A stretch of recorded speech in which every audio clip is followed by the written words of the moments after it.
श्रीगुरुभ्यो नमः परमगुरुभ्यो नमः। श्रीमदानन्दतीर्थभगवत्पादाचार्य गुरुभ्यो नमः। श्रीवेदव्यासाय नमः। शुक्लाम्बरधरं विष्णुं शशिवर्णं चतुर्भुजं प्रसन्नवदनं ध्यायेत् सर्वविघ्नोपशान्तये।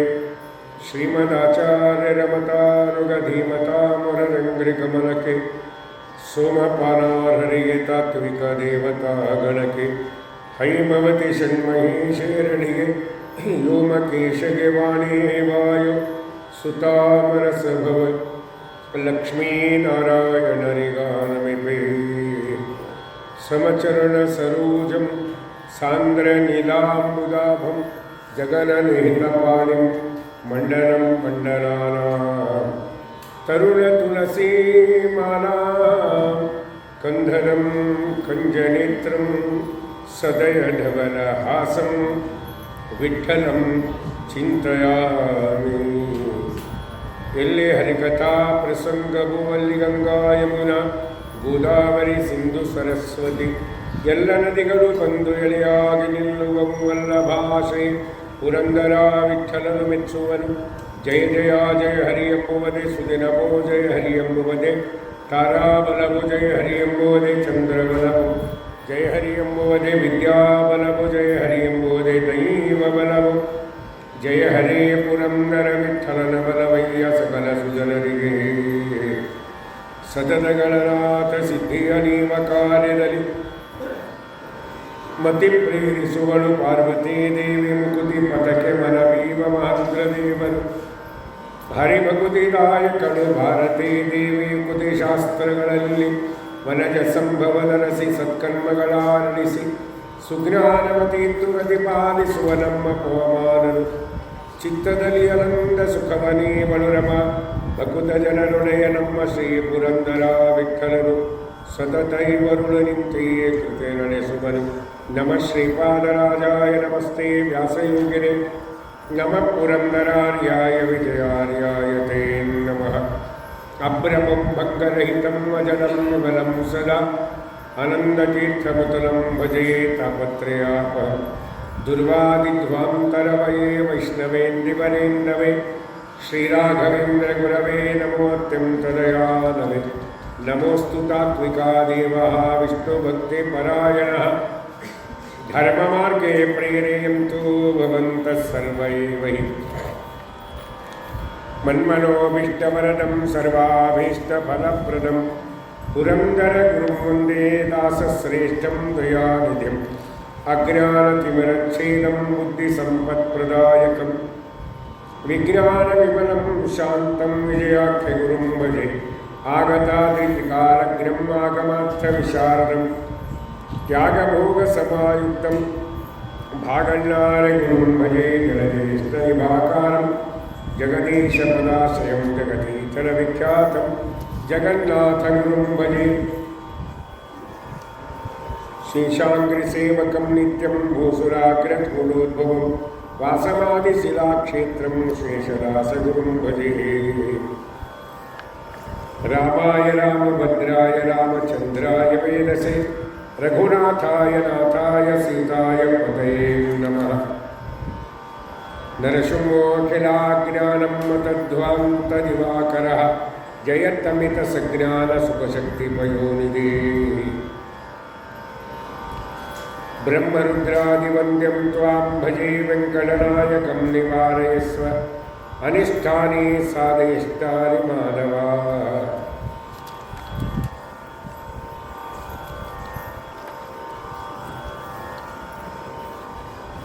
ಅದ್ಯಕಥಾ ಪ್ರಸಕ್ತಿ ಕಿಂಚಿತ್ ಪೂರ್ವಕಥಾ ಅನುವಾದ ಅಷ್ಟಾವಕ್ರನ ಮಾತುಗಳನ್ನು ಕೇಳಿ ಪ್ರಸನ್ನರಾಗಿ ಜನಕ ಮಹಾರಾಜನ ಸಭೆಯಲ್ಲಿ ಅವರಿಗೆ ಬಿಟ್ಟ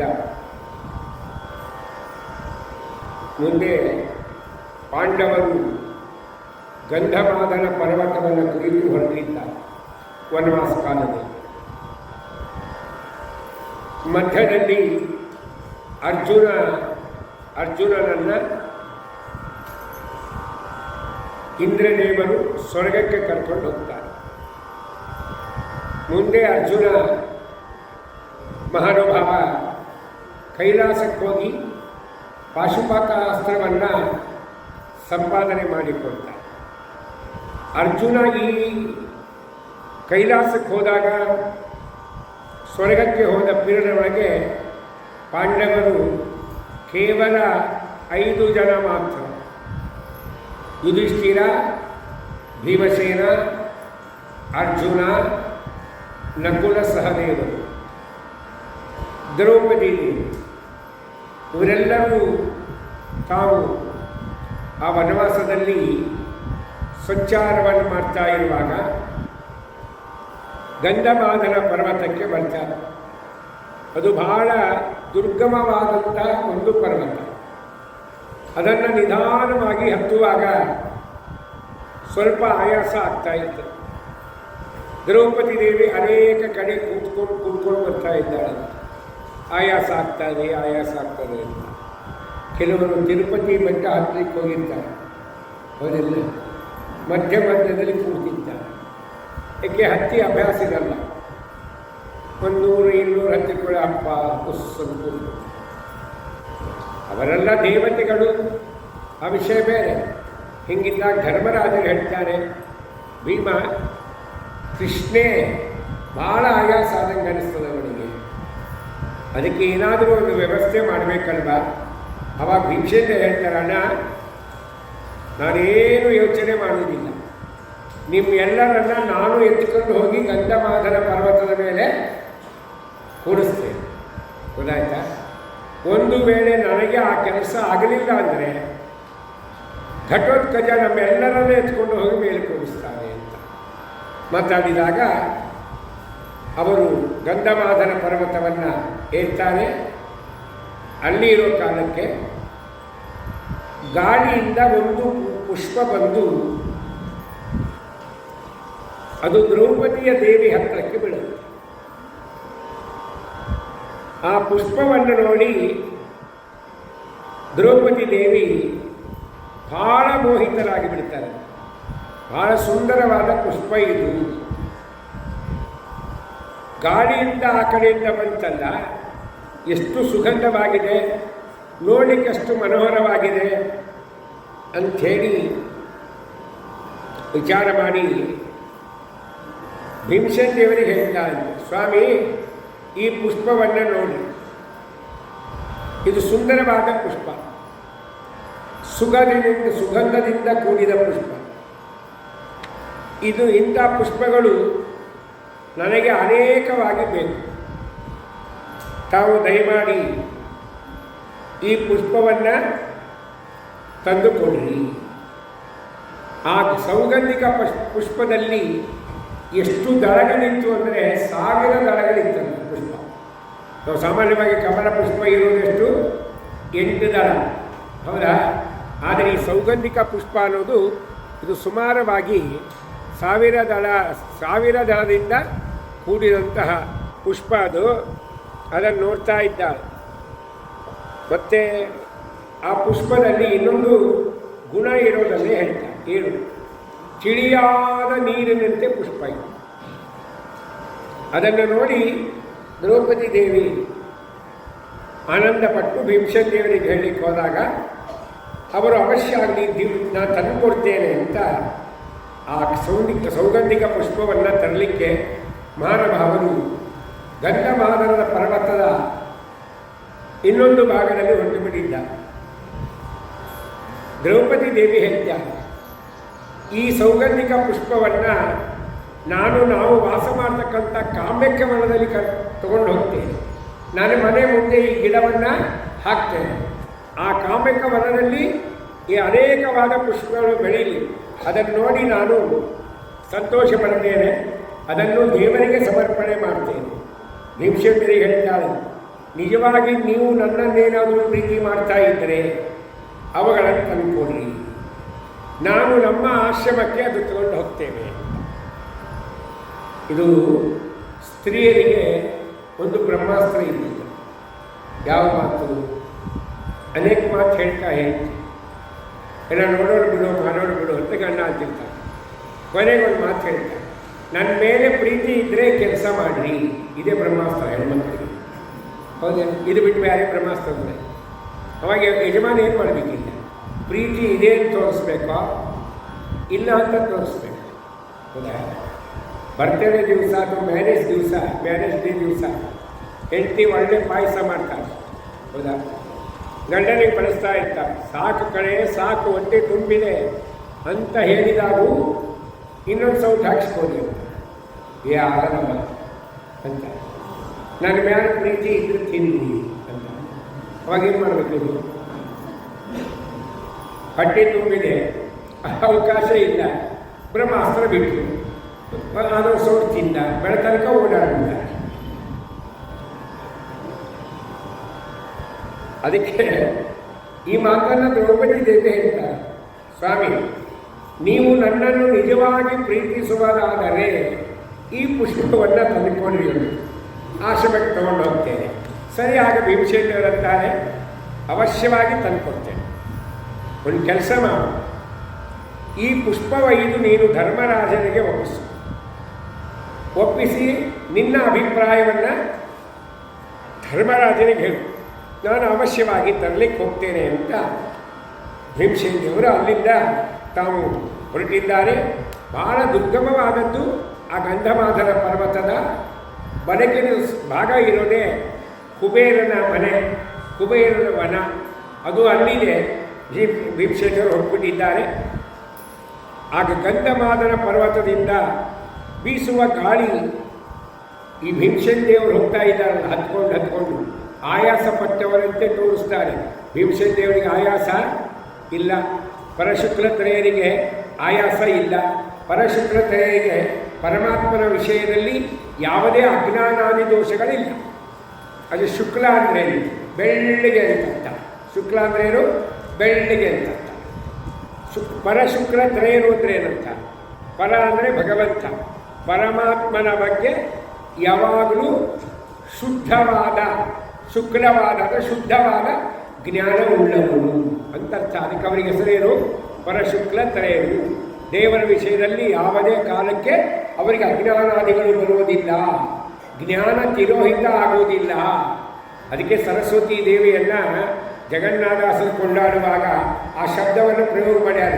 ಚತುರವದನ ನರಾಣಿ ಅತಿರೋಹಿತ ವಿಮಲ ವಿಜ್ಞಾನಿ ನಿಗಮ ಪ್ರತತಿಗಳಿಗಭಿಮಾನಿ ವೀಣಾಪಾಣಿ ಬ್ರಹ್ಮಾಣಿ. ಚತುರವದನ ನರಾಣಿ ಅತಿರೋಹಿತ ವಿಮಲ ವಿಜ್ಞಾನಿ. ಏನರ್ಥ ಅದು? ತಿರೋಹಿತ ಅಂದರೆ ನಾಶವಾಗ್ತಕ್ಕಂತಹ, ಅತಿರೋಹಿತ ಅಂದರೆ ನಾಶವಾಗದೇ ಇರ್ತಕ್ಕಂಥ ಅಂತ. ಪರಮಾತ್ಮನ ಜ್ಞಾನ ಯಾವುದೇ ಸಮಯದಲ್ಲಿ ಇವರಿಗೆಲ್ಲ ನಾಶ ಆಗುವುದಿಲ್ಲ. ಸ್ಪಷ್ಟವಾದ ಜ್ಞಾನ ಇರುತ್ತೆ, ತಿಳಿಯಾದ ಜ್ಞಾನ ಇರುತ್ತೆ. ಅದಕ್ಕೆ ಅವರಿಗೆ ಹೆಸರೇನು? ಪರಶುಕ್ಲತ್ರಯರು. 3 ಮಂದಿ ಅಂತ. 3 ಮಂದಿ ಅಂತಂದರೂ 5 ಮಂದಿ ಇದ್ದಾರೆ. ಯಾರ್ಯಾರು? ಲಕ್ಷ್ಮೀದೇವಿ ಒಂದು ಗುರು, ಬ್ರಹ್ಮವಾಯುದೇವರು, ಸರಸ್ವತಿ ಭಾರತೀಯರು. ಈ ರೀತಿಯಾಗಿ ಅವರಿದ್ದಾರಲ್ಲ, ಅವರಿಗೆ ದೇವರ ಬಗ್ಗೆ, ಅವನ ಬಗ್ಗೆ, ಜ್ಞಾನದ ಬಗ್ಗೆ ಯಾವುದೂ ಇಲ್ಲ. ಅತಿರೋಹಿತರು ಅಂತ ಅರ್ಥ.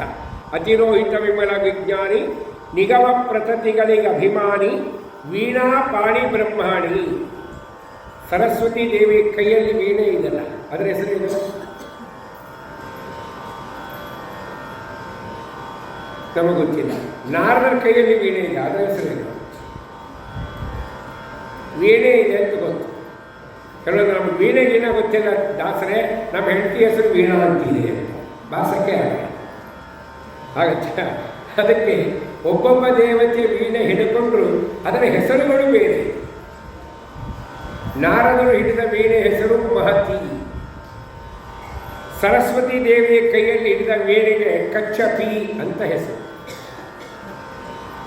ಅದಕ್ಕೆ ಜ್ಞಾನಿಗಳಂತಾರೆ, ಅತಿರೋಹಿತ ವಿಮಲ ವಿಜ್ಞಾನಿ ನಿಗಮ ಪ್ರತತಿಗಳಿಗೆ ಅಭಿಮಾನಿ ವೀಣಾಪಾಣಿ ಬ್ರಹ್ಮಾಣಿ. ನತಿಸಿ ಬೇಡುವೆ, ತಲೆವಾಗಿ ಕೇಳ್ತಾ ಇದ್ದೆ. ನತಿಸಿ ಬೇಡುವೆ ಜನನಿ. ಏನನ್ನ? ಲಕ್ಷ್ಮೀಪತಿಯ ಗುಣಗಳ ತುತಿಪುದಕ್ಕೆ. ಭಗವಂತನ ಲಕ್ಷ್ಮೀದೇವಿಯ ಪತಿಯಾಗಿರ್ತಕ್ಕಂಥ ಶ್ರೀಮನ್ನಾರಾಯಣನ ಗುಣಗಳನ್ನು ಸ್ತೋತ್ರ ಮಾಡಲಿಕ್ಕೆ ನೆಲೆಸು ನೀ ಮಧ್ವದನ ಸದನದಲ್ಲಿ, ನೀನೇನು ಮಾಡು, ನನ್ನ ವದನ ಅನ್ನುವ ಸದನದಲ್ಲಿ ವಾಸ ಮಾಡು ಅಂತ. ವದನ ಅಂದರೆ ಬಾಯಿ, ವದನ ಅಂದರೆ ನಾಲಿಗೆ, ಅದರಲ್ಲಿ ವಾಸ ಮಾಡು. ನೀನು ವಾಸ ಮಾಡಿದರೆ ಮಾತ್ರ ನನ್ನ ಬಾಯಿಯಿಂದ ಏನು ಬರುತ್ತೆ, ಪರಮಾತ್ಮನ ಸ್ಮರಣೆ ಬರುತ್ತೆ, ಇಲ್ಲ ಅಂದರೆ ಬರುವುದಿಲ್ಲ.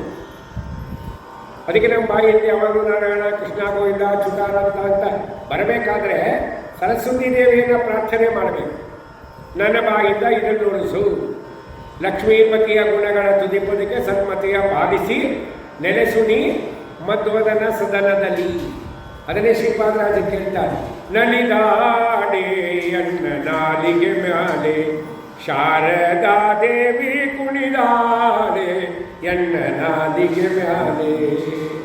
ಘಿಲು ಘೀಲು ಘೀಲು ಗೆಜ್ಜೆಯ ನಾದ ಹೊಳೆವ ಅಂದುಗೆ ನುಡಿಪೈ ಜನವಿಟ್ಟ ಪುಟ್ಟ ಪಾದ ಸುರವರನುತ ಪಾದ ಸರಸಿಕ ಭವನ ವದನ ನಿಲಯಳಿ ಕರುಣದಿಂದ ಪರಿಪಾಲಿಸು ಮಾತೆ ನಲಿದಾದೆ ಎನ್ನ ನಾಲಿಗೆ ಮ್ಯಾಲೆ ಶಾರದಾ ದೇವಿ ಕುಣಿದಾಳೆ ಎನ್ನ ನಾಲಿಗೆ ಮೇಲೆ. ಸರಸ್ವತಿ ದೇವಿಯಲ್ಲಿ ಯಾವಾಗಲೂ ಪ್ರಾರ್ಥನೆ ಮಾಡ್ತಾ ಇರಬೇಕು. ಅದಕ್ಕೆ ಪುರಂದಾಸರಂತಾರೆ ಏನು, ಪಾಲಿಸಮ್ಮ ಮುದ್ದು ಶಾರದಿ ಎನ್ನ ನಾಲಿಗೆ ಮ್ಯಾಲೆ ನಿಲ್ಲಬಾರದಿ. ಆ ಸರಸ್ವತಿ ದೇವಿಯಲ್ಲೂ ಪ್ರಾರ್ಥನೆ. ಅವರೇನಾದರೂ ನಮ್ಮಿಂದ ನುಡಿಸಲಿಲ್ಲ ಅಂದರೆ, ಅನುಗ್ರಹ ಮಾಡಲಿಲ್ಲ ಅಂದರೆ ದೇವರ ಕಡೆ ನಮ್ಮ ಮನಸ್ಸು ಹೋಗಲ್ಲ, ಅವ್ರು ಹೋಗುತ್ತಾ. ಅದಕ್ಕೆ ತಾರತಮ್ಯದಿಂದ ಎಲ್ಲ ದೇವತೆಗಳನ್ನು ನಾವು ಸ್ತೋತ್ರ ಮಾಡಿ ಅವರ ಅನುಗ್ರಹವನ್ನು ಪಡಿಬೇಕು. ಒಬ್ಬ ವ್ಯಕ್ತಿ ಇದ್ದ, ಅವ ಏನು ಮಾಡಿದ, ವರ ಪಡಿಬೇಕು, ಒಳ್ಳೆ ವರ ಪಡಿಬೇಕು. ಈ ಹೆಣ್ಮಕ್ಕಳು ಗೋಜಬೇಡ, ಹೆಣ್ಣು ದೇವತೆ ಹೆಸರೇ ತೆಗೆದು ಬೇಡ ಅಂಥೇಳಿ ಸರಸ್ವತಿ ದೇವಿಯನ್ನು ತಾನು ತಿರಸ್ಕಾರ ಮಾಡಿ ಕೇವಲ ಅವರ ಯಜಮಾನಾಗಿರ್ತಕ್ಕಂತಹ ಬ್ರಹ್ಮದೇವರನ್ನು ಕುರಿತು ತಪಸ್ಸು ಮಾಡಿದ. ಎಷ್ಟು ವರ್ಷ ಮಾಡಿದ ಅಂದರೆ 36,000 ವರ್ಷ ತಪಸ್ಸು ಮಾಡಿದ. ಒಂದಿನ ಅಲ್ಲ, 2 ದಿನ ಅಲ್ಲ, 36,000 ವರ್ಷ ಮಾಡಿದ. ಅವಾಗ ಸರಸ್ವತಿ ದೇವಿ ಅಂತಾಳೆ, ಮಗನೇ ನನ್ನ ಕೈಯಾಗದೆ ನಿನ್ನ ಬಾಯಿ ಇಷ್ಟೇ ಇರಲಿ, ನಾನೇ ಕರ್ತೀನಿ ನೋಡಂತ ತಿರುಗಿಸ್ತೇನೆ, ನನ್ನನ್ನೇ ತಿರಸ್ಕಾರ ಮಾಡಿದ್ದಿಲ್ಲ, ನೋಡ್ಕೊಳ್ತೇನೆ ನಿನಗೆ ಅಂತ. ಅವ 36,000 ವರ್ಷ ಅನ್ನ ನಿದ್ರೆ ನೀರು ಎಲ್ಲ ಬಿಟ್ಟು ತಪಸ್ಸು ಮಾಡಿದ್ದ. ಏನು ಕೇಳಬೇಕು ಅಂತ ಮಾಡಿದ್ದ ಅಂದರೆ ನಿರ್ದೇವತ್ವಂ ದೇಹಿ ಅಂತ. ಇಷ್ಟೇ, ಈ ಭೂಲೋಕದಲ್ಲಿ ಯಾವ ದೇವತೆಗಳು ಇರಬಾರದು, ಎಲ್ಲ ನಮ್ಮ ಪಾರ್ಟಿ ಜನನೇ ಇರಬೇಕು. ಅಂದರೆ ಎಲ್ಲ ದೈತ್ಯರೇ ಇರಬೇಕು, ಯಾರು ದೇವತೆಗಳಿಲ್ಲ. ಇಂತು ವರ ಕೇಳಬೇಕು ತಪಸ್ಸು ಮಾಡಿದ. ಅವರವರು ಇದ್ದರೆ ಅವರಿಗೆ ಸ್ವಲ್ಪ ಇಂಟ್ರೆಸ್ಟ್ ಬರುತ್ತೆ. ಈಗ ಬದರಿ ಯಾತ್ರೆಗೆ ಕೆಲವರು ಹೊರಟಾಗ ಯಾರ್ಯಾರು ಕರ್ಕೊಂಡು ಹೋಗಬೇಕು ಅಂತ ವಿಚಾರ ಮಾಡುವಾಗ ಅದರಲ್ಲಿ ಕೆಲವರು ಸಜೆಷನ್ ಕೊಡ್ತಾರೆ. ಮಡಿ ಮಾಡೋರನ್ನು ಕರೀಬೇಡ್ರಿ, ಆಚಾರ್ಯರು ಕರೀಬೇಡ್ರಿ. ಹೌದಾ? ಯಾಕೆ ನಾವಿದ್ರೆ ನಮ್ಗೆ ಎಲ್ಲಿ ಬೇಕಲ್ಲಿ ತಿನ್ಬೋದು, ಎಲ್ಲಿ ಬೇಕಲ್ಲಿ ನೀರು ಕುಡಿಬೋದು, ಆನಂದ ಹೋಗ್ಬೋದು. ಒಬ್ಬ ಆಚಾರ್ಯ ಬಂದಂದ್ರೆ ಎಲ್ಲ ಕೆಟ್ಟೋಗ್ಬಿಡ್ಬೋದು ಕೆಲಸ ಅಂತ ಮೀಟಿಂಗ್ ಮಾಡ್ತಾರಲ್ಲ ಮೊದಲು. ಹಾಗೆ ದೇವತೆಗಳಿರಬಾರ್ದು, ಎಲ್ಲ ದೈತ್ಯ ಇರಬೇಕು ಅಂತ ತಪಸ್ಸು ಮಾಡೋದು, ದೀರ್ಘಕಾಲದ ತಪಸ್ಸು. ಅವನ ತಪಸ್ಸಿಗೆ ಬ್ರಹ್ಮದೇವರು ಬಂದು ಕೇಳ್ತಾರೆ, ಕೆಲವು ಮಹಾನುಭಾವ ದೊಡ್ಡ ತಪಸ್ಸು ಮಾಡಿದ್ಯಲ್ಲ, ನಿನ್ನ ತಪಸ್ಸಿಗೆ ಮೆಚ್ಚಿದ್ದೇನೆ, ನಿನಗೇನು ಬೇಕದು ವರ ಕೇಳು ಅಂತ ಅಂದಾಗ ಅವಾಗ ಅವ ಏನು ಕೇಳಬೇಕಂತ ಮಾಡಿದ್ದ, ದೇವತೆಗಳಿರಬಾರ್ದು, ನಿರ್ದೇವತ್ವಂ ದೇಹಿ. ಸರಸ್ವತಿ ದೇವಿಯನ್ನು ಮಗನೇ ನನಗೆ ಬಿಟ್ಟು ಕೆಲಸ ಮಾಡ್ತೀಯ ಅಂಥೇಳಿ ನುಡಿಸುವಾಗ ಆ ನಾಲಿಗೆ ಟ್ವಿಸ್ಟ್ ಮಾಡಿದ್ಲು ಸ್ವಲ್ಪ. ಅವಾಗೇನಾಯ್ತದು, ನಿದ್ರಾವತ್ವಂ ದೇಹಿ ಅಂತ. ನಾವು ಒಳ್ಳೆ ನಿದ್ರೆ ಕೊಟ್ಬಿಡು ಅಂತ ನುಡಿಸಿ. ಅವಶ್ಯ ಆಗಲಿದ್ದು ಬ್ರಹ್ಮದೇವರು 6 ತಿಂಗಳು ಮಲ್ಕೋತಿದ್ದ, ಒಂದಿನ ಹೇಳ್ತಿದ್ದ. 6 ತಿಂಗಳ ಪಾಲನೆ ಮಾಡ್ತಿದ್ದ, ಮತ್ತೆ ಮಲ್ಕೊಂಡು ಹೋಗ್ತಿದ್ದ. ಹೆಣ್ಣು ದೇವತೆಯನ್ನ ತಿರಸ್ಕಾರ ಮಾಡಿದ್ದಕ್ಕೆ ಅದಕ್ಕೆ ದಾಸರಾಯರಂತಾರೆ, ಅಂದು ದಶಮುಖನನುಜ ವಂದಿಸದೇವಾಡಿಯನು ನಿಂದು ತಪವನು ಗೈ ಬಹುಕಾಲದಿ. ಅಂದು ದಶಮುಖನನುಜ ವಂದಿಸದೇವಾಡಿಯನು ನಿಂದು ತಪವನು ಗೈಯ ಬಹುಕಾಲದಿ. ಅಂದದಿಂದ ಮೆಚ್ಚಿ ವರವದಿಕ ಬೇಡನಲು ಬಂದು ಜಿವೆಯೊಳು ನಿದ್ರೆಯನೆ ಬೇಡಿಸಿದಳು. ಒಂದೇ ಮನದಲ್ಲಿ ಭಜಿಸು ವಾಗ್ದೇವಿಯ. ಅಂದು ದಶಮುಖನನುಜ ವಂದಿಸದೆ ವಾರಿಯನು ನಿಂದು ತಪವನ ಗೈಯ ಬಹುಕಾಲದಿ. ಅಂದದಿಂದ ಅಜಮೆಚ್ಚಿ ಬ್ರಹ್ಮದೇವರು ಬಂದು ಕೇಳಿದಾಗ ಬಂದು ಜಿಹ್ವೆಯಳು ನಿದ್ರೆಯನ್ನೇ ಬೇಡಿಸಿದನು. ಈ ರೀತಿಯಾಗಿರ್ತಕ್ಕಂತಹ ಅವರಿಗೆ ಪರಶುಕ್ಲತ್ರಯರು ಅಂತ ಕರೀತಾರೆ. ಅದರಲ್ಲಿ ಬರ್ತಕ್ಕಂಥ ಮಹಾನುಭಾವಳು ದ್ರೌಪದಿ ದೇವಿ. ಆವಾಗ ಭೀಮಸೇನ ದೇವರು ಪುಷ್ಪವನ್ನು ತರಳಿಕೊಂಡಿದ್ದಾರೆ. ಅನೇಕವಾದ ದುರ್ಗಮ ಪ್ರದೇಶಗಳನ್ನು ದಾಟಿ ಹೋಗುವಾಗ ಭೀಮಸೇನ ದೇವರಿಗೆ ಆಯಾಸ ಆದಂತೆ ತೋರಿಸ್ತಾರೆ. ಭೀಮಸೇನ ದೇವರಿಗೆ ಆಯಾಸ ಇಲ್ಲ, ಹೌದಾ? ಯಾಕಂದ್ರೆ ಜಗತ್ತನ್ನೇ 2 ತಾಳವನ್ನು ಮಾಡಿ ಹಾಡಿದ ಭೂಪರು ವಾಯುದೇವರು, ಅವರೇ ಭೀಮಸೇನ ದೇವರು. ಯಾವ ಆಯಾಸ ಇಲ್ಲ, ಆದರೂ ಆಯಾಸಗೊಂಡವರಂತೆ ತೋರಿಸ್ತಾರೆ. ಮುಂದೆ ಅವರು ಪುಷ್ಪಕ್ಕೆ ತರಲಿಕ್ಕೆ ಹೋಗುವಾಗ ಮಧ್ಯದಲ್ಲಿ ಯಕ್ಷ, ಗಂಧರ್ವ, ಸುರ, ಬ್ರಹ್ಮ ಋಷಿಗಳು ಅವರನ್ನೆಲ್ಲ ನೋಡ್ತಾ ಹೋಗ್ತಾ ಇದ್ದಾರೆ.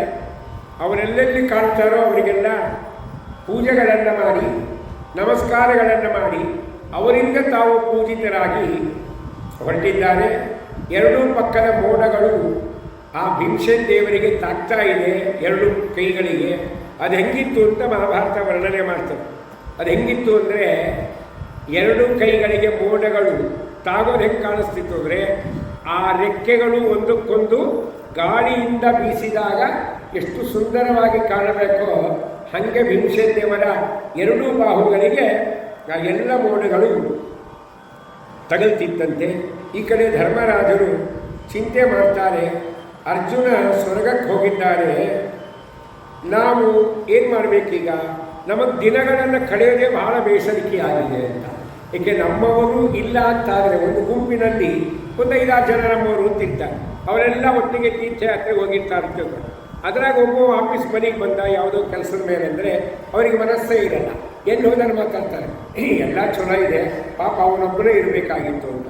ಹಂಗೆ ಧರ್ಮರಾಜರು ಅರ್ಜುನನ ಅಲ್ಲಿ ಇಲ್ಲಲ್ಲ ಗೈರಾಜರಿಯನ್ನು ನೆನೆಸಿಕೊಂಡು ಸ್ವಲ್ಪ ಮನಸ್ಸಿನಲ್ಲಿ ದುಃಖವನ್ನು ಪಡ್ತಾ ಇದ್ದಾರೆ. ಈ ಮಹಾನುಭಾವ ಭೀಮಸೇನರು ಗಂಧಮಾದನ ಪರ್ವತದಲ್ಲಿ ಬಹು ವಿಸ್ತಾರವಾಗಿರ್ತಂತಹ ಸುಂದರವಾದ ಒಂದು ಬಾಳೆ ಎಲೆಯ ವನವನ್ನು ನೋಡ್ತಾರೆ. ಅಲ್ಲಿ ಹಲವಾರು ಮೃಗಗಳಿದೆ, ಜಿಂಕೆಗಳಿದೆ, ಎಮ್ಮೆಗಳಿದೆ, ನೀರಿನಲ್ಲಿರುವ ಪ್ರಾಣಿಗಳಿದೆ. ಅವೆಲ್ಲ ಇವರನ್ನು ನೋಡಿ ಹೊರಗೆ ಬಂದ್ಬಿಟ್ಟು, ಯಾಕೆ ಭೀಮಸೇನ ದೇವರ ವೇಗ ಅಷ್ಟು ವಿಶೇಷವಾದ ವೇಗ, ಅದನ್ನು ನೋಡಿ ಹೊರಗೆ ಬಂದಿದ್ದಾರೆ. ಆ ಕಾಲದಲ್ಲಿ ಅಲ್ಲಿರ್ತಕ್ಕಂಥ ಜಲಚರ ಪಕ್ಷಿಗಳು ಈ ಭೀಮಸೇನ ದೇವರನ್ನು ನೋಡಿ ಅವರ ಮೇಲೆ ದಂಡೆತ್ತಿ ಬಂದು ಬಂತು. ಆ ಪಕ್ಷಿಗಳು, ಪ್ರಾಣಿಗಳು, ಆ ನೀರಿನ ಜಲಚರ ಪ್ರಾಣಿಗಳು ಭೀಮಸೇನ ದೇವರ ಮೇಲೆ ತಾವು ದಂಡೆತ್ತಿ ಬಂದರೆ ಹೆಂಗಿತ್ತು ಅಂದರೆ ದೊಡ್ಡ ಪರ್ವತಕ್ಕೆ ಒಂದು ಸಣ್ಣ ಮಣ್ಣಿನ ಹಿಟ್ಟೆ ತಗೊಂಡು ಹೊಡೆದ್ರೆ ಹೆಂಗಿರುತ್ತೋ ಆ ರೀತಿ ಆಗಿದೆ. ಮುಂದೆ ಭೀಮಸೇನ ದೇವರು ಯಾವುದನ್ನು ಲೆಕ್ಕಿಸದೆ ಮುಂದಕ್ಕೆ ಹೋಗ್ತಾ ಇದ್ದಾರೆ. ಅವರು ತಮ್ಮ ಬಾಹುಬಲದ ಮೇಲೆ ವಿಶೇಷವಾಗಿ ಭರವಸೆಯನ್ನಿಟ್ಟು ಅಲ್ಲಿ ಅನೇಕ ಪ್ರಾಣಿಗಳಿದೆ. ಹೆಂಗಿದೆ ಅಂದರೆ ಅಲ್ಲಿ ತಾಮ್ರದಂತೆ ಇರ್ತಕ್ಕಂಥ ಪ್ರಾಣಿಗಳಿದ್ದು ಅಂತ ಮಧ್ಯದಲ್ಲಿ. ಅವರ ನಾಲಿಗೆಗಳು ಬಿಸಿಯಾದ ಅಗ್ನಿಯಂತೆ ಇದೆ. ಆ ಪ್ರಾಣಿಗಳ ಕಿವಿಗಳು ಹೆಂಗಿದೆ ಅಂದರೆ ಬಣ್ಣದ ಕಿವಿಗಳಿದ್ದು. ಅವೆಲ್ಲವೂ ಒಟ್ಟಾಗಿ ಭೀಮಸೇನ ದೇವರ ಮೇಲೆ ದಾಳಿ ಮಾಡಲಿಕ್ಕೆ ಬಂದರೆ ಭೀಮಸೇನ ದೇವರು ಸುಮ್ಮನೆ ಕೈಯಿಂದ ಅವನ್ನೆಲ್ಲ ತಳ್ಳಿ ಹಾಕಿದ್ದಾರೆ. ಯಾಕೆ ಪ್ರಾಣಿ ಹತ್ಯೆಯನ್ನು ಮಾಡಬಾರದು ಅಂಥೇಳಿ ತಿಳಿದು ಸುಮ್ಮನೆ ಕೈಯಿಂದ ಸರಿಸಿದ್ರು. ಹಿಂಗೆ ಹೋಗುವಾಗ ಮಧ್ಯದಾರಿಯಲ್ಲಿ ವಿಚಿತ್ರವಾದ ಒಂದು ಸಂಗತಿ ಬಂತು. ಏನು?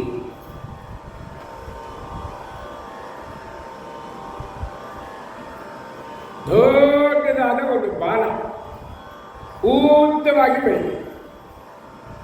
ಆ ಬಾಲವನ್ನು ನೋಡ್ತಾರೆ ಭೀಮಸೇನಿಗೆ. ಇದು ಎಷ್ಟು ಉದ್ದವಾದ ಬಾಲ ಇದೆ. ಈ ಬಾಲ ನೋಡಿದರೆ ಇದು ವಾನರನ ಬಾಲ. ಇದನ್ನು ಲೀಲೆಯಿಂದ ನಾನು ದಾಟಿಕೊಂಡು ಹೋಗಿ ಮುಂದೆ ಹೋಗಿ ಸೌಗಂಧಿಕಾ ಪುಷ್ಪವನ್ನು ತರ್ತೇನೆ ಅಂತ ವಿಚಾರ ಮಾಡಿ ಬಾಲವನ್ನೇ ಅನುಸರಿಸಿಕೊಂಡು ಹೋದರೆ ಮುಂದೆ ಒಂದು ಮುದುಕಾದ ಕಪಿ ಕೂತಿದ್ದ, ಅತೀ ವಯೋವೃದ್ಧ ಕೂತಿದ್ದಾನೆ ಕಪಿ. ಅವನನ್ನು ನೋಡಿದರು ಭೀಮಸೇನದೇವರು. ಆವಾಗ ಆ ಕಪಿಯನ್ನು ಕೇಳಿದ್ದಾರೆ ಭೀಮಸೇನದೇವರು, ವಾನರ ಶ್ರೇಷ್ಠ,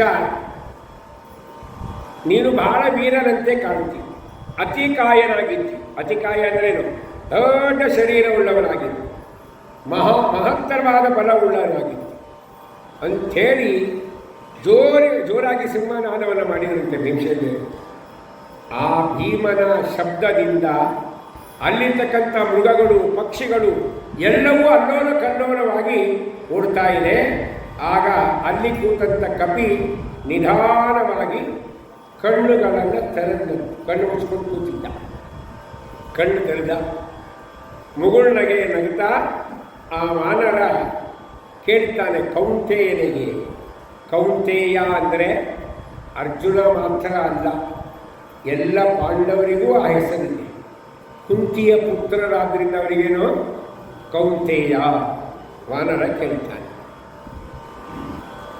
ನನಗೆ ಆರೋಗ್ಯ ಚೆನ್ನಾಗಿಲ್ಲಪ್ಪ, ಸುಖ ನಿದ್ದೆಯನ್ನು ಮಾಡ್ತಾ ಇದ್ದೆ, ನೀನು ಯಾಕೆ ನನ್ನನ್ನು ಎಬ್ಬಿಸಿದಿ? ಆ ವಾನರ ಕೇಳ್ತಾನೆ. ಆ ವಾನರ ಬೇರೆ ಯಾರು, ಸಾಕ್ಷಾತ್ ಹನುಮಂತ ದೇವರಿಗೆ ಕೇಳ್ತಾನೆ, ಯಾಕೆ ನನ್ನನ್ನು ಎಬ್ಬಿಸ್ತೀನಿ? ನಂಗೆ ಮೊದಲೇ ಆರೋಗ್ಯ ಚೆನ್ನಾಗಿಲ್ಲ. ಆರೋಗ್ಯ ಚೆನ್ನಾಗಿಲ್ಲ ಅಂದರೆ ನಿದ್ರೆ ಬರಲ್ಲ. ಆದರೂ ನಾನು ಚೆನ್ನಾಗಿ ನಿದ್ದೆ ಮಾಡ್ತಾ ಇದ್ದೆ, ನನ್ನನ್ನು ಯಾಕೆ ಎಬ್ಬಿಸ್ತೀನಿ? ನಿನ್ನನ್ನು ನೋಡಿದರೆ ನೀನು ಎಲ್ಲ ಪ್ರಾಣಿಗಳ ಮೇಲೆ ದಯವನ್ನು ಮಾಡುವಂತೆ ಕಾಣಿಸ್ತಾ ಇದ್ದೆ. ಪ್ರಾಣಿಯಲ್ಲಿ ಹುಟ್ಟಿದ ನಮಗೆ ಧರ್ಮ ಯಾವುದು ಅಂದರೆ ಅವುಗಳ ಮೇಲೆ ದಯ ಮಾಡುವುದೇ ಧರ್ಮ. ಇಂಥದ್ರಲ್ಲಿ ನಿನಗೆ ನನ್ನ ಮೇಲೆ ಏಕೆ ದಯ ಬರಲಿಲ್ಲ? ನಾನು ಮೊದಲೇ ವೃದ್ಧನಾಗಿದ್ದೇನೆ, ನಿದ್ದೆ ಮಾಡ್ತಾ ಇದ್ದೆ, ಎಬ್ಬಿಸಿಬಿಟ್ಟೆಲ್ಲಪ್ಪ, ನೀನ್ಯಾರು ಅಂತ ಕೇಳ್ತಾರೆ. ಆ ಕಾಲಕ್ಕೆ ಅವ್ರು ಹೇಳ್ತಾರೆ ಭೀಮಸೇನದೇವರಂದರು, ನೀನ್ಯಾರು ಅಂತ ನನಗೆ ಗೊತ್ತಿಲ್ಲ, ಗೊತ್ತಾಯ್ತಾ? ನೀನ್ಯಾರು ಅಂತ ನನಗೆ ಕೇಳಿದೆಲ್ಲ, ನಿನ್ನ ಮೇಲಿನ ಕರುಣೆಯಿಂದ ಹೇಳ್ತಾ ಇದ್ದೇನೆ ಕೇಳಿ. ನಾನು ಭೀಮಸೇನ, ಮಧ್ಯ ಪಾಂಡವ. ಗೊತ್ತಾಯ್ತು? ಈ ಕಡೆ ಯಾಕೆ ಹೊರಟಿದ್ದೇನೆ ನಾನು ಅಂದರೆ ಸೌಗಂಧಿಕಾ ಪುಷ್ಪವನ್ನು ತರಬೇಕು ಅಂತ ಹೊರಟಿದ್ದೆ. ಅನೇಕ ಗಿರಿ ಪರ್ವತಗಳನ್ನು ದಾಟಿ ಬಂದಿದ್ದೇನೆ. ನೀನು ಅಡ್ಡ ಮಲಗಿದ್ಯಲ್ಲ, ಅದು ನಿನ್ನ ಬಾಲ ಬೇರೆ ಆಗಿದೆ, ಅದನ್ನು ದಾಟಿಕೊಂಡು ಹೋಗಬೇಕಾಗಿತ್ತು. ಸುಮ್ಮನೆ ಯಾಕೆ ಬಾಲ ಎತ್ತಿ ದಾಟಿಕೊಂಡು ಹೋಗುವುದು? ನಿನ್ನನ್ನು ಕೇಳಿದ್ರೆ ನೀನೇ ಬಾಲವನ್ನು ಎತ್ತಿ ಪಕ್ಕಕ್ಕಿಡ್ತೀಯ, ಅವಾಗ ನಾನು ಹೋಗಬಹುದು, ಅದಕ್ಕೆ ಬಂದಿದ್ದೇನೆ ಅಂತ ಹೇಳಿದಂತೆ ಭೀಮಸೇನರು. ಆವಾಗ ಕಪಿ ಹೇಳ್ತಾನೆ, ನಾನು ಬಾಲವನ್ನೆತ್ತಿ ನಿಮಗೆ ದಾರಿ ಬಿಡುವುದಿಲ್ಲ. ಯಾಕೆ? ನೀ ನನಗೆ ಎಬ್ಬಿಸಿದ್ದೀಯ, ಸಂಕಟ ಆಗಿದೆ. ನಿನಗೆ ಬೇಕಾದ್ರೆ ನೀನೇ ಏನು ಮಾಡು, ಬಾಲವನ್ನು ಎತ್ತಿಟ್ಟು ಬಾಲ ಎತ್ತಿಟ್ಟು ಸೈಡಿಗಿಡು, ನೀನು ಪಾಡಿಗೆ. ಗೊತ್ತಾಯ್ತು? ಇಲ್ಲ ನಿನಗೆ ಸಾಮರ್ಥ್ಯ ಇದ್ದರೆ ನನ್ನ ಮೇಲೆ ಹಾರಿ ಹೋಗು, ಅಂದರೆ ಬಾಲದ ಮೇಲೆ ಹಾರಿಕೊಂಡು ಯಾವನ ಮಾಡ್ತೀನಿ ನೋಡು ಅಂತ. ಅವಾಗ ಭೀಮಸೇನದೇವರು ಹೇಳ್ತಾರೆ, ನೋಡಪ್ಪ, ಏನೋ ವಯಸ್ಸಾದ ಕಪಿ ನೀನು ಅಂತ ನಿನ್ನ ಮೇಲೆ ನಾನು ದಯ ತೋರ್ತಾ ಇದ್ದೆ. ಯಾವಾಗ ನೀನೇ ಹೇಳಿದಲ್ಲ, ಈಗ ನನ್ನ ಬಾಲವನ್ನು ಸೈಡಿಗಿಟ್ಟು ಹೋಗು, ಇಲ್ಲ ಬಾಲದ ಮೇಲೆ ಹಾಕ್ಕೊಂಡು ಹೋಗು ಅಂತ. ನಾನೂ ಮಹಾಬಲಿಷ್ಠ, ಗೊತ್ತಾಯ್ತಾ? ನನ್ನ ಪರಾಕ್ರಮ ಬಗ್ಗೆ ನಿಂಗೆ ಗೊತ್ತಿಲ್ಲ ಕಪಿ. ನಿನ್ನ ಬಾಲವನ್ನು ಸೈಡಿಗಿಟ್ಟು ನಾನೇ ಹೋಗ್ತೇನೆ ಅಂತ ಭೀಮಸೇನದೇವರು ಹೊರಟ್ಬಿಟ್ಟಿದ್ದ. ಆ ಬಾಲವನ್ನು ಎತ್ತಿದ್ರೆ ಸ್ವಲ್ಪ ಅಲಗಾಡಿಸ್ಲಿಕ್ಕಾಗಿಲ್ಲ. ಯಾರಿಗೆ?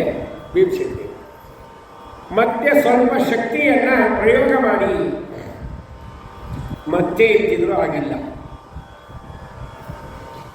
ತಮ್ಮ ತೇಜಸ್ಸು ಬಲ ಎಲ್ಲ ಒಟ್ಟಿಗೆ ಪ್ರಯೋಗ ಮಾಡಿ ಆ ಬಾಲವನ್ನು ಎತ್ತಲಿಕ್ಕಾಗಲಿಲ್ಲ. ಅವಾಗ ಹೇಳಿದ್ದ ಕಪಿ, ಏನೋ ಮಧ್ಯಮ ಪಾಂಡವ ಕೇಳಿದ್ದೆ, ಏನು ಗೊತ್ತವ, ನೀನು ಒಂದು ವೇಳೆ ನನ್ನ ಬಾಲವನ್ನು ಎತ್ತದೇ ಇದ್ದರೆ ನಾನು ನಿನಗೆ ಸುಮ್ಮನೆ ಬಿಡಲ್ಲ. ನಿನ್ನ ಜೊತೆ ನಾನು ಯುದ್ಧ ಮಾಡಿ ನಿನ್ನನ್ನು ಯಮಲೋಕಕ್ಕೆ ಕಳಿಸ್ತೇನೆ. ಗೊತ್ತಾಯ್ತು? ಎತ್ತಿಟ್ಟು ಬಾಲನ ಅನೇಕವಾದ ಪ್ರಯತ್ನವನ್ನು ಮಾಡಿದರು. ಭೀಮಸೇನದೇವರು ನಗ್ತಾ ತಮ್ಮ ಎಡಗೈಯಿಂದ ಆ ಬಾಲವನ್ನು ಎತ್ತಿದರೆ ಸಾಧ್ಯ ಇಲ್ಲ. ಅವು ಎಷ್ಟು ಎತ್ತರವಾಗಿತ್ತು ಅಂದರೆ ಇಂದ್ರನ ವಜ್ರಾಯುಧದಂತೆ ಬೆಳೆದ ಬಾಲದ ಕೂದಲುಗಳು, ಅದರ ಮೇಲಿರ್ತಕ್ಕಂಥ ದಪ್ಪಾದ ಭಾಗ ಯಾವುದೂ ಎತ್ತಲಿಕ್ಕಾಗಲಿಲ್ಲ. ಭೀಮಸೇನದೇವರು ಎಲ್ಲ ಶಕ್ತಿಯನ್ನು ಪ್ರಯೋಗ ಮಾಡಿ ಹುಬ್ಬುಗಳನ್ನು ಗಂಟು ಹಾಕಿ ಎತ್ತಿದರು, ಅದು ಆಗಲಿಲ್ಲ. ಬಹಳಷ್ಟು ಪ್ರಯತ್ನಿಸಿ ಆ ಭೀಮಸೇನದೇವರು ಏನು ಮಾಡ್ತಾರೆ, ಸೋತು ಬಾಲ ಎತ್ತಲಿಕ್ಕೆ ಅವರಿಗಾಗಲಿಲ್ಲ. ಕಪಿ ಶಾರ್ದೂಲ, ಕೃಪೆ ಮಾಡು, ನನ್ನನ್ನು ಅಪಮಾನ ಮಾಡಬೇಡ, ನೀನು ಯಾರು ಅಂತ ನನಗೆ ಹೇಳು. ಈ ನಿನ್ನ ವಿಚಿತ್ರವಾದ ರೂಪ ನೋಡಿದರೆ ನೀನು ಸಿದ್ಧನೋ, ದೇವತೆಯೋ, ಗಂಧರ್ವನೋ ಅಥವಾ ಗುಹ್ಯಕನೋ? ನಾನು ಕೇಳಿದ ಪ್ರತಿಯೊಂದು ಪ್ರಶ್ನೆಗಳಿಗೂ ಉತ್ತರವನ್ನು ನೀನು ಅಂತ ಭೀಮಸೇನದೇವರು ಅತಿ ಭಕ್ತಿಯಿಂದ ಕೇಳಿದಾಗ ಅವಾಗ ಕಪಿ ಹೇಳಿದ್ರು, ನೀನು ಯಾರು ಅಂತ ಕೇಳಿದೆನಪ್ಪ, ಕತಿ ಅಂತಿದ್ದೆ. ನೀನಿಷ್ಟು ಭಾವನೆ ಬರಬೇಕು ಅಂತ ನಾವು ಸುಮ್ಮನೆ ಕೂತಿದ್ವಿ. ಅರ್ಥ ಆಯ್ತು? ನೋಡ್ರಿ, ವಾಯುದೇವನ ರೂಪಗಳಿಗೆ ಭೇದ ಇಲ್ಲ, ಅಭೇದ ಇಲ್ಲ. ಅಭೇದ ಅಂದರೆ ವಾಯುದೇವರ ರೂಪಗಳಿಗೇನಿಲ್ಲ, ಭೇದ ಇಲ್ಲ, ಅಭೇದ ಎಲ್ಲ ಒಂದೇ. ವಾಯುದೇವರೇ ಹನುಮಂತ ದೇವರು, ಹನುಮಂತ ದೇವರೇ ಭೀಮಸೇನದೇವರು, ಅದೇ ಭೀಮಸೇನದೇವರು ಶ್ರೀಮದಾಚಾರ್ಯರು. ಅವರಿಗೆ ಭೇದ ಇಲ್ಲ, ಅವರ ದೇಹಗಳಿಗೆ ನಾಶ ಇಲ್ಲ. ಇದೆಯಾ? ಇಲ್ಲ. ಅದಕ್ಕೆ ಜನ್ಮ ಮೃತ್ಯಾಮಯಾನಾಂ ಅಜರ ಜರ ಈತರು ವಾಯುಸ್ಥಿತಿ ಹೇಳುತ್ತಿಲ್ಲ. ಮಾತರ್ಮೇ ಮಾತರಿಶ್ವಂ ಪಿತಲ ತುಳಗರೋ ಭ್ರಾತರಿಷ್ಟಾಪ್ತ ಬಂಧು ಸ್ವಾಮಿನ್ ಸರ್ವಾಂತರಾತ್ಮನ್ ಅಜರ ಜರ ಈತರ್ ಜನ್ಮ ಮೃತ್ಯಾಮಯಾನಾಂ ಗೋವಿಂದೇ ದೇಹಿ ಭಕ್ತಿಂ ಭವತಿ ಚ ಭಗವನ್ ಊರ್ಜಿತಾಂ ನಿರ್ನಿಮಿತ್ತಾಂ ನಿರ್ವ್ಯಾಜಾಂ ನಿಚ್ಚಲಾಂ ಸದ್ಗುಣಗಣ ಬೃಹತಿಂ ಶಾಶ್ವತಿಂ ಆಶುದೇವ. ಆಶುದೇವ ಅಂದರೆ ಬೇಗನೆ ಬರ ಕೊಡ್ತಾರೆ, ಬೇಗನೆ ಸವಾರ ಮಾಡ್ತಾರೆ. ಆಶು ಅಂದರೆ ಬೇಗ. ನಮಗೆ ತಾಯಿ ಅಂದರೆ ಅವರೇ. ಯಾರು? ವಾಯುದೇವರು. ತಂದೆ ಅಂದರೂ ಅವರೇ. ಮಾತರಮೇ ಮಾತರೇಶ್ವರ ಪಿತಲ ತುಲಗುರು, ನಮ್ಮ ಗುರುಗಳು ನೀವೇ, ಭ್ರಾತರು ನೀವೇ, ಇಷ್ಟರು ನೀವೇ, ಬಂಧುಗಳು ನೀವೇ. ವಾಯುದೇವರು ಕೂಡ ಅಂತಾರೆ. ಹೌದಾ? ಅವರಿಗೆ ಇನ್ನೊಂದು ಏನಿಲ್ಲ, ಅಜರ ಜನ ಇದ್ದ ಜನ್ಮ ಮೃತ್ಯಾಮಯಾನ. ಅವರಿಗೆ ಜರ ಅಂದರೆ ಮುಪ್ಪು ಇಲ್ಲ. ಯಾರಿಗೆ? ವಾಯುದೇವರಿಗೆ. ಅವರಿಗೂ ಗರ್ಭವಾಸಾದಿ ದುಃಖಗಳು ವಾಯುದೇವರಿಗಿಲ್ಲ. ಅಜರ ಜರ ಇದ್ದ ಜನ್ಮ ಮೃತ್ಯ ಆಮಯಾನ, ಅವರಿಗೆ ಮೃತ್ಯು ಇಲ್ಲ. ಆಮಯ ಅಂದರೆ ರೋಗಗಳು ಅವರಿಗಿಲ್ಲ. ಅವರ ಸ್ಮರಣೆ ಮಾಡಿದರೆ ರೋಗ ಎಲ್ಲ ಹೋಗುತ್ತೆ. ಗೋವಿಂದೇ ದೇಹಿ ಭಕ್ತಿ, ಅವರಲ್ಲಿ ಕೇಳಿದ್ದೇನೋ ಗೋವಿಂದನಲ್ಲಿ ಭಕ್ತಿಯನ್ನು ಕೊಡ್ರಿ. ಕೇವಲ ದೇವರಲ್ಲಿ ಭಕ್ತಿ ಮಾಡಿದರೆ ದೇವರು ಮೆಚ್ಚುವುದಿಲ್ಲ. ನಾವು ಯಾರಲ್ಲಿ ಭಕ್ತಿ ಮಾಡಬೇಕು? ವಾಯುದೇವರಲ್ಲಿ ಮಾಡಬೇಕು. ಅದಕ್ಕೆ ಗೋವಿಂದೇ ದೇಹಿ ಭಕ್ತಿ ಭವತಿ ಚ ಭಗವನ್, ಭಗವನ್ ನಿಮ್ಮಲ್ಲಿ ಕೂಡ ಭಕ್ತಿಯನ್ನು ಕೊಡಿ. ಅದನ್ನೇ ಸುಮಧುರ ಹೇಳುತ್ತಲ್ವ, ಏನು ಹೇಳುತ್ತೆ? ಮುಕುಂದ ಭಕ್ತೈ ಗುರು ಭಕ್ತಿ ಜಾಯೈ ಅಂತ. ಮುಕುಂದರಲ್ಲಿ ಭಕ್ತಿ ಮಾಡುವುದು ಎಷ್ಟು ಮುಖ್ಯವೋ ಗುರುಗಳಲ್ಲೂ ಭಕ್ತಿ ಮಾಡೋದು ಅಷ್ಟು ಮುಖ್ಯ. ಕೇವಲ ಗುರುಗಳನ್ನು ತಿರಸ್ಕಾರ ಮಾಡಿ ದೇವರಲ್ಲಿ ಭಕ್ತಿ ಮಾಡ್ತೇವೆ ಅಂದರೆ ಇದು ಶಾಸ್ತ್ರ ಭಕ್ತಿ. ನಾವು ದೇವರಲ್ಲೂ ಭಕ್ತಿ ಮಾಡಬೇಕು, ಗುರುಗಳಲ್ಲೂ ಭಕ್ತಿಯನ್ನು ಮಾಡಬೇಕು. ಎಂಥ ಭಕ್ತಿಯನ್ನು ಕೇಳಿದ್ದಾರೆ ಅವರಲ್ಲಿ ಅಂದರೆ ನಿರ್ನಿಮಿತ್ತಾಂ ನಿರ್ವ್ಯಾಜಾಂ ನಿಶ್ಚಲಾಂ ಹೇಳಿದ್ದಾರೆ. ನಿರ್ವ್ಯಾಜವಾದ ಭಕ್ತಿ. ನಿರ್ವ್ಯಾಜವಾದ ಭಕ್ತಿ ಅಂದರೆ ಯಾವುದೇ ಪ್ರತಿಫಲದ ಅಪೇಕ್ಷೆ ಇಲ್ಲದೆ ಇರ್ತಕ್ಕಂಥ ಭಕ್ತಿ. ಅದಕ್ಕೆ ಕರೀತಾರೆ ನಿರ್ವ್ಯಾಜ್ಯವಾದ ಭಕ್ತಿ. ಏನು ಆ ಪ್ರತಿಫಲದ ಅಪೇಕ್ಷೆ ಇರಬಾರ್ದು. ಕೇವಲ ದೇವರ ಸೇವೆ, ಕೇವಲ ವಾಯುದೇವರ ಸೇವೆ. ಅವರನ್ನೇನು ಕೇಳಬಾರ್ದು. ನಿಮ್ಮ ದಯಾ ಇರಲಿ ಅಂತ ಕೇಳಬೇಕು. ನೀವೇ ತಂದೆ ತಾಯಿ. ಅದಕ್ಕೆ ಪುರಂದಾಸರ ಹಾಡು ಮಾಡಿದರು. ಹನುಮ ನಮ್ಮ ತಾಯಿ ತಂದೆ, ಭೀಮ ನಮ್ಮ ಬಂಧು ಬಳಗ, ಆನಂದ ತೀರ್ಥರೇ ನಮಗೆ ಗತಿ ಗೋತ್ರರಯ್ಯ. ಹನುಮ ನಮ್ಮ ತಾಯಿ ತಂದೆ, ಭೀಮ ನಮ್ಮ ಬಂಧು ಬಳಗ, ಆನಂದ ತೀರ್ಥರೇ ನಮಗೆ ಗತಿ ಗೋತ್ರರಯ್ಯ. ನೋಡಿ, ಹರಿದಾಸರು ಮಾಡಿದ ಉಪಕಾರ ಏನು ಗೊತ್ತಾ? ಅವರನ್ನು ಯಾಕೆ ಸ್ಮರಣೆ ಮಾಡಬೇಕು ದಿನನಿತ್ಯ ಅಂದರೆ, ಒಂದು ಭಾಷೆಯಲ್ಲಿರ್ತಕ್ಕಂತಹ ಒಂದು ಸಣ್ಣ ಒಂದು ಶಬ್ದಗಳನ್ನು, ಎರಡು ವಾಕ್ಯಗಳನ್ನು ಬೇರೆ ಭಾಷೆಯಲ್ಲಿ ಭಾಷಾಂತರಿಸಬೇಕಾದ್ರೆ ಬಹಳ ಕಷ್ಟ ಅದು, ಹೌದಾ? ಅಥವಾ ಒಂದು ಗ್ರಂಥ ಇರುತ್ತದೆ ಒಂದು ಭಾಷೆಯಲ್ಲಿ, ಅದನ್ನು ಬೇರೆ ಭಾಷೆಯಲ್ಲಿ ತರ್ಜುಮೆ ಮಾಡಬೇಕು ಅಂತಾದರೆ ಅದು ಬಹಳ ಕಷ್ಟವಾದಿಲ್ಲ. ಅದು ಹೆಂಗೆ ಅಂದರೆ, ಒಬ್ಬವ ರೈಲ್ವೆ ಸ್ಟೇಷನ್ ಮಾಸ್ಟರ್ ಆಗಿ ಅಪಾಯಿಂಟ್ಮೆಂಟ್ ಆಯ್ತು ನೋಡಿ, ಬಂದ, ಜಾಯ್ನಿಂಗ್ ರಿಪೋರ್ಟ್ ತಗೊಂಡ. ಅಸಿಸ್ಟೆಂಟ್ ಕನ್ನಡ ಬಾಯಿಲೆ ಪ್ಲ್ಯಾಟ್ಫಾರ್ಮ್ ಮೇಲೆ ಒಂದು 2-3 ರೌಂಡ್ ಓಡಾಡಿದ. ಇಲ್ಲಿಂದಲ್ಲೇ ಅಲ್ಲಿಂದಿಲ್ಲೇ ಓಡಾಡಿದ. ಅದು ಸ್ವಲ್ಪ ತಾಲೂಕಾ ಪ್ಲೇಸ್ ಅಂತ ಟೌನ್ಶಿಪ್ ಇದ್ದಂಗೆ ಊರು. ಓಡಾಡಿದ ಮೇಲೆ ಆ ಪ್ಲ್ಯಾಟ್ಫಾರ್ಮಿನ ಒಂದು ಕೊನೆಯ ಭಾಗದಲ್ಲಿ ಒಂದು ರೂಮ್ ಇತ್ತು. ಆ ರೂಮಿನ ಮುಂದೆ ಒಂದು ಬೋರ್ಡ್ ಹಾಕಿತ್ತು. ಏನು ಹಾಕಿದ್ರು ಅಂದರೆ, 3ನೇ ದರ್ಜೆಯ ಟಿಕೆಟ್ ಪಡೆದ ಮಹಿಳೆಯರು ಕಾಯುವ ಕೊಠಡಿ ಅಂತ ಬಂದಿದೆ. ಇವ ಏನು ಮಾಡಿದ, ನೋಡಿದ. ಅಸಿಸ್ಟೆಂಟ್ ಹೇಳಿದ, ಅದು ತೆಗೆದುಕೊಂಡು ಬೋರ್ಡ್ ಬೇಡ, ತೆಗೆದು ಬೇರೆ ಬೋರ್ಡ್ ಇಂಗ್ಲೀಷ್ನಾಗ ಬರೀ ಬೋರ್ಡ್ ಅಂತ. ನಮ್ಮ ಅಸಿಸ್ಟೆಂಟ್ ಅಂದ, ನನಗೆ ಬರಲ್ಲ ಸಾರ್, ನಿಮ್ಗೆ ಸ್ವಲ್ಪ ಡ್ರಾಯಿಂಗ್ ಬರುತ್ತಲ್ವ? ಬರಲ್ಲ, ನಾನು ಹೇಳ್ತೀನಿ, ಬರೆದು ಕೊಡ್ತೀನಿ, ಅದನ್ನು ಬರೆದು ಹಾಕೋಲ್ಲ. ಸರಿ ಅಂತೇಳಿ ಇವ ಬರೆದು ಕೊಟ್ಟ. ಆ ವ್ಯಕ್ತಿ ಬರೆದು ಆ ಬೋರ್ಡ್ ಹಾಕಿದ ಆ ಕೋಣೆ ಮುಂದೆ. ಮರುದಿನ ಬಂದು ನೋಡ್ತಾನೆ ಅಸಿಸ್ಟೆಂಟು, ಎಲ್ಲ ಹೆಣ್ಮಕ್ಳು ಪ್ಲ್ಯಾಟ್ಫಾರ್ಮ್ ಮೇಲೆ ಕೂತಾರೆ, ಯಾರೂ ಒಳಗೆ ಹೋಗ್ತಾರೆ. ಅವ ನೋಡಿ ಅವನಿಗೆ ಬಹಳ ವಿಚಿತ್ರ ಆಯಿತು. ಸಾರ್ ಅಲ್ಲ, ಏನ ಅಂತ ಸ್ಟೇಷನ್ ಮಾಡಿ, ನೀವೇನೋ ಬೋರ್ಡ್ ಚೇಂಜ್ ಮಾಡಿರಿ, ಎಲ್ಲ ಹೆಣ್ಮಕ್ಳು ಹೊರಗೆ ಕೂತಾರೆ, ದಿನ ಒಳಗೆ ಕೂರ್ತಿದ್ರು,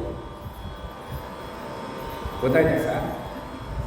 ಹೌದಾ, ಹೊರಗೆ ಕೂತಾರೆ, ಬಾ ನಾ ಹೇಳ್ತೀನಿ ಬಾ ಅಂತ ಅಸಿಸ್ಟೆಂಟ್ ಕರ್ಕೊಂಡು ಸ್ಟೇಷನ್ ಮಾಸ್ಟರ್ ಬಂದು. ಅವೆಲ್ಲ ಹಿಂಗೆ ಹೆಣ್ಮಕ್ಳು ಹೊರಗೆ ಕೂತು, ಏಯ್ ನಿಮಗಾಗಿ ಕಟ್ಟಿಸಿದ್ದು ಗೌರ್ಮೆಂಟ್, ನೀವ್ಯಾಕೆ ಹೊರಗೆ ಕೂತೀರಿ, ಒಳಗೆ ಹೋಗ್ತೀವಿ ರೂಮ್ನಾಗ. ನೀವು ಹೆಣ್ಮಕ್ಳು ಬೈಲಿಕ್ಕೆ ಬಾಯಿ ತೆಗೆದ್ರೆ ನಮ್ಮ ಅಪ್ಪನವರಿಗೆ ನಮಗೆ ಮುಚ್ಚೋದು. ಬಾಯಿ ತೆಗೆದು ಕಷ್ಟ, ತೆಗೆದ್ರೆ ಮುಚ್ಚೋದು. ಎಲ್ಲರೂ ಮಗನೇ ಬೋರ್ಡ್ ಏನು ಹಾಕಿದ್ದು, ನಿನ್ನೆ ತನಕ ಚಲೋ ಇತ್ತು ಬೋರ್ಡ್, ಅದೇ ಮರ್ಯಾದೆಯಿಂದ ಇತ್ತು ಆ ಬೋರ್ಡ್. ಅದಕ್ಕೆ ನಾವೆಲ್ಲ ಒಳಗೆ ಹೋಗ್ತೀವಿ. ಆ ಬೋರ್ಡ್ ಹೆಂಗೆ ಬರ್ದೀನಿ ನೋಡಿ, ಎಲ್ಲರೂ ಮರ್ಯಾದೆ ತೆಗಿ. ನಾ ಇಂಗ್ಲೀಷ್ನೇ ಬರೆದು ಹಾಕೀನಿ. ಹೌದು, ಅದನ್ನೇ ಓದಾದಕ್ಕೆ ಹೋಗ್ಬೇಕು ಹೆಣ್ಮಗಳು. ಅವೇನು ಬರೆದಿದ್ದ, 3ನೇ ದರ್ಜೆಯ ಟಿಕೆಟ್ಟು ಪಡೆದ ಮಹಿಳೆಯರು ಕಾಯುವ ಕೊಠಡಿ ಅಂತಿತ್ತಲ್ಲ, ಅದನ್ನು ಇಂಗ್ಲೀಷ್ನ ಟ್ರಾನ್ಸ್ಲೇಟ್ ಮಾಡಲಿಕ್ಕೆ ಹೋಗಿ waiting room for 3rd class ladies.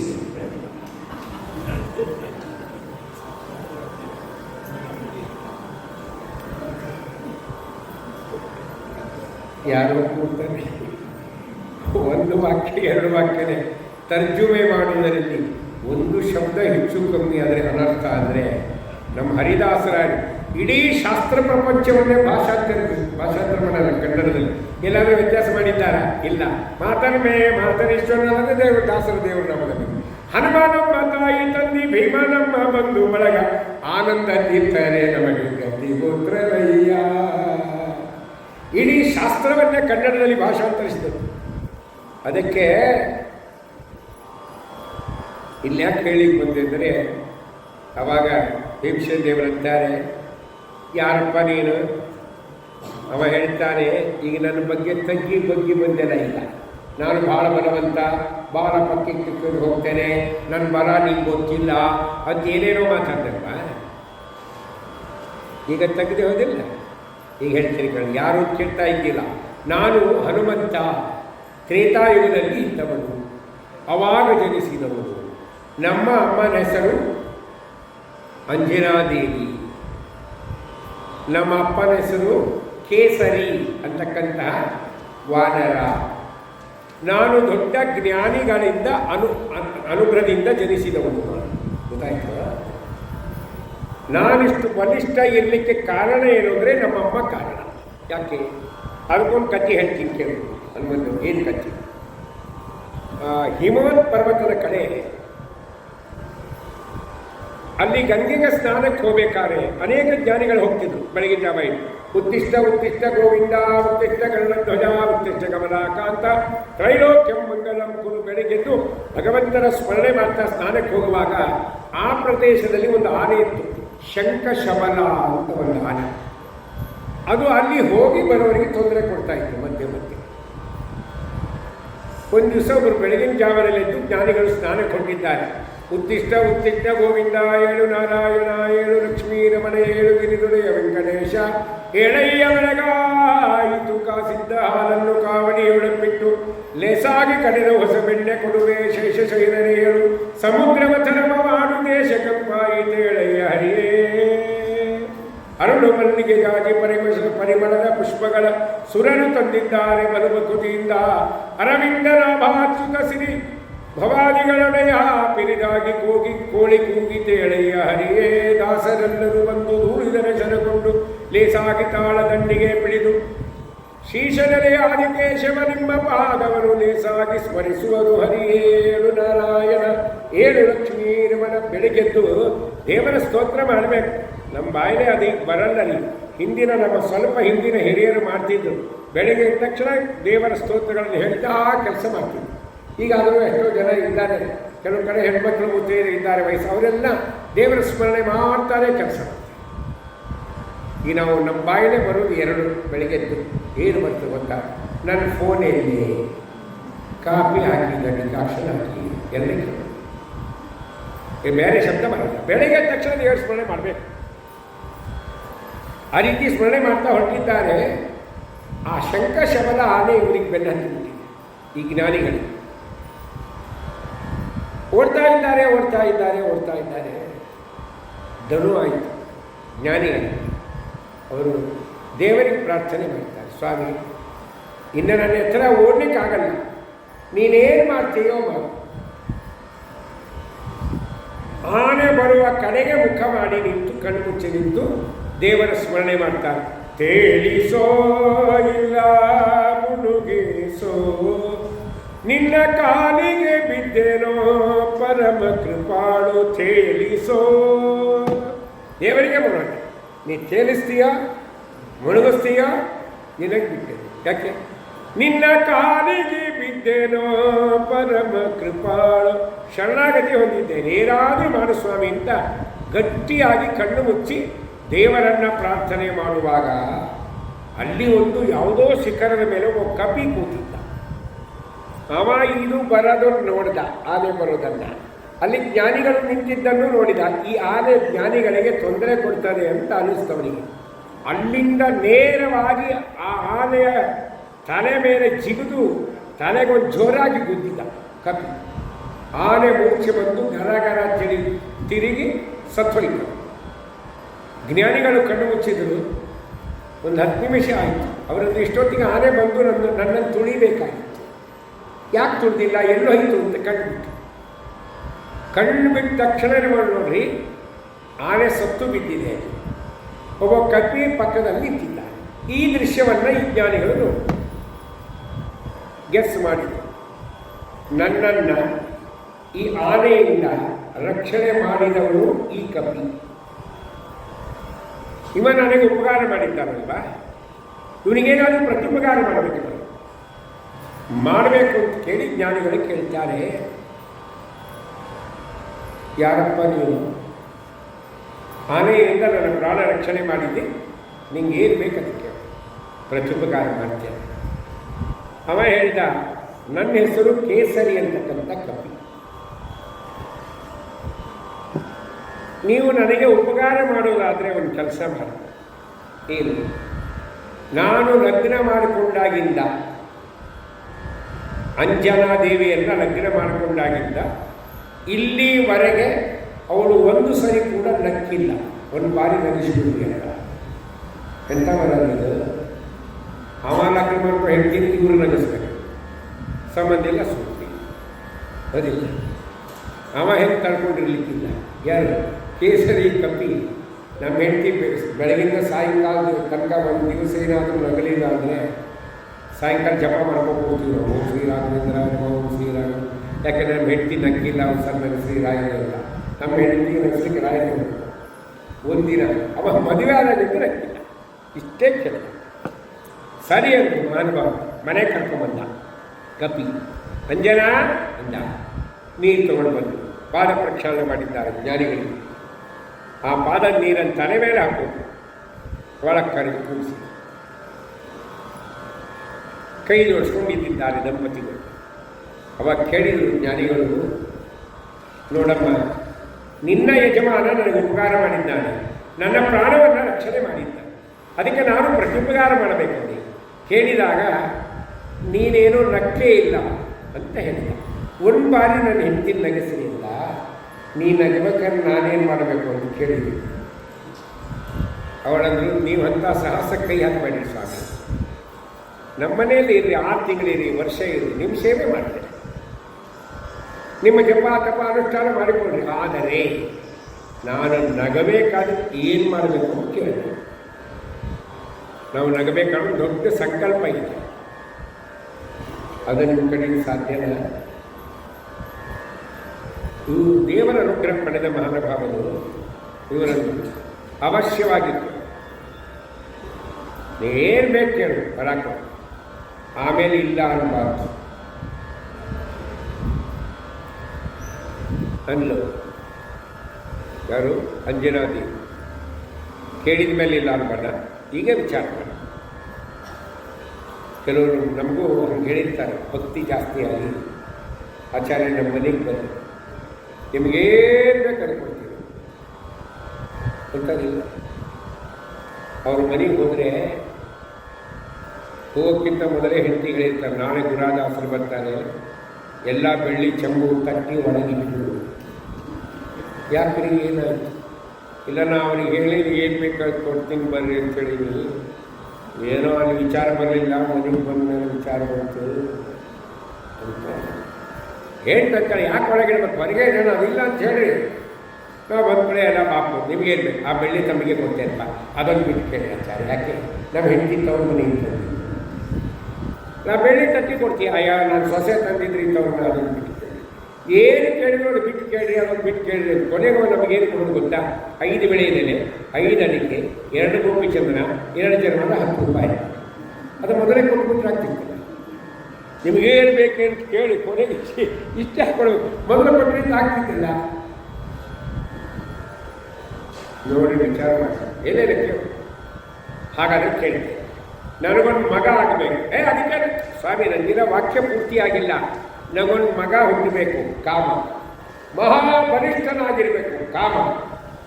ರಮಾನಾರಾಯಣ ಬಿಟ್ಟು ಬೇರೆಯವರಿಗೆ ನಮಸ್ಕಾರ ಮಾಡಲ್ಲ ಅಂತ ಮಗನ ಗೊತ್ತಿಲ್ಲ.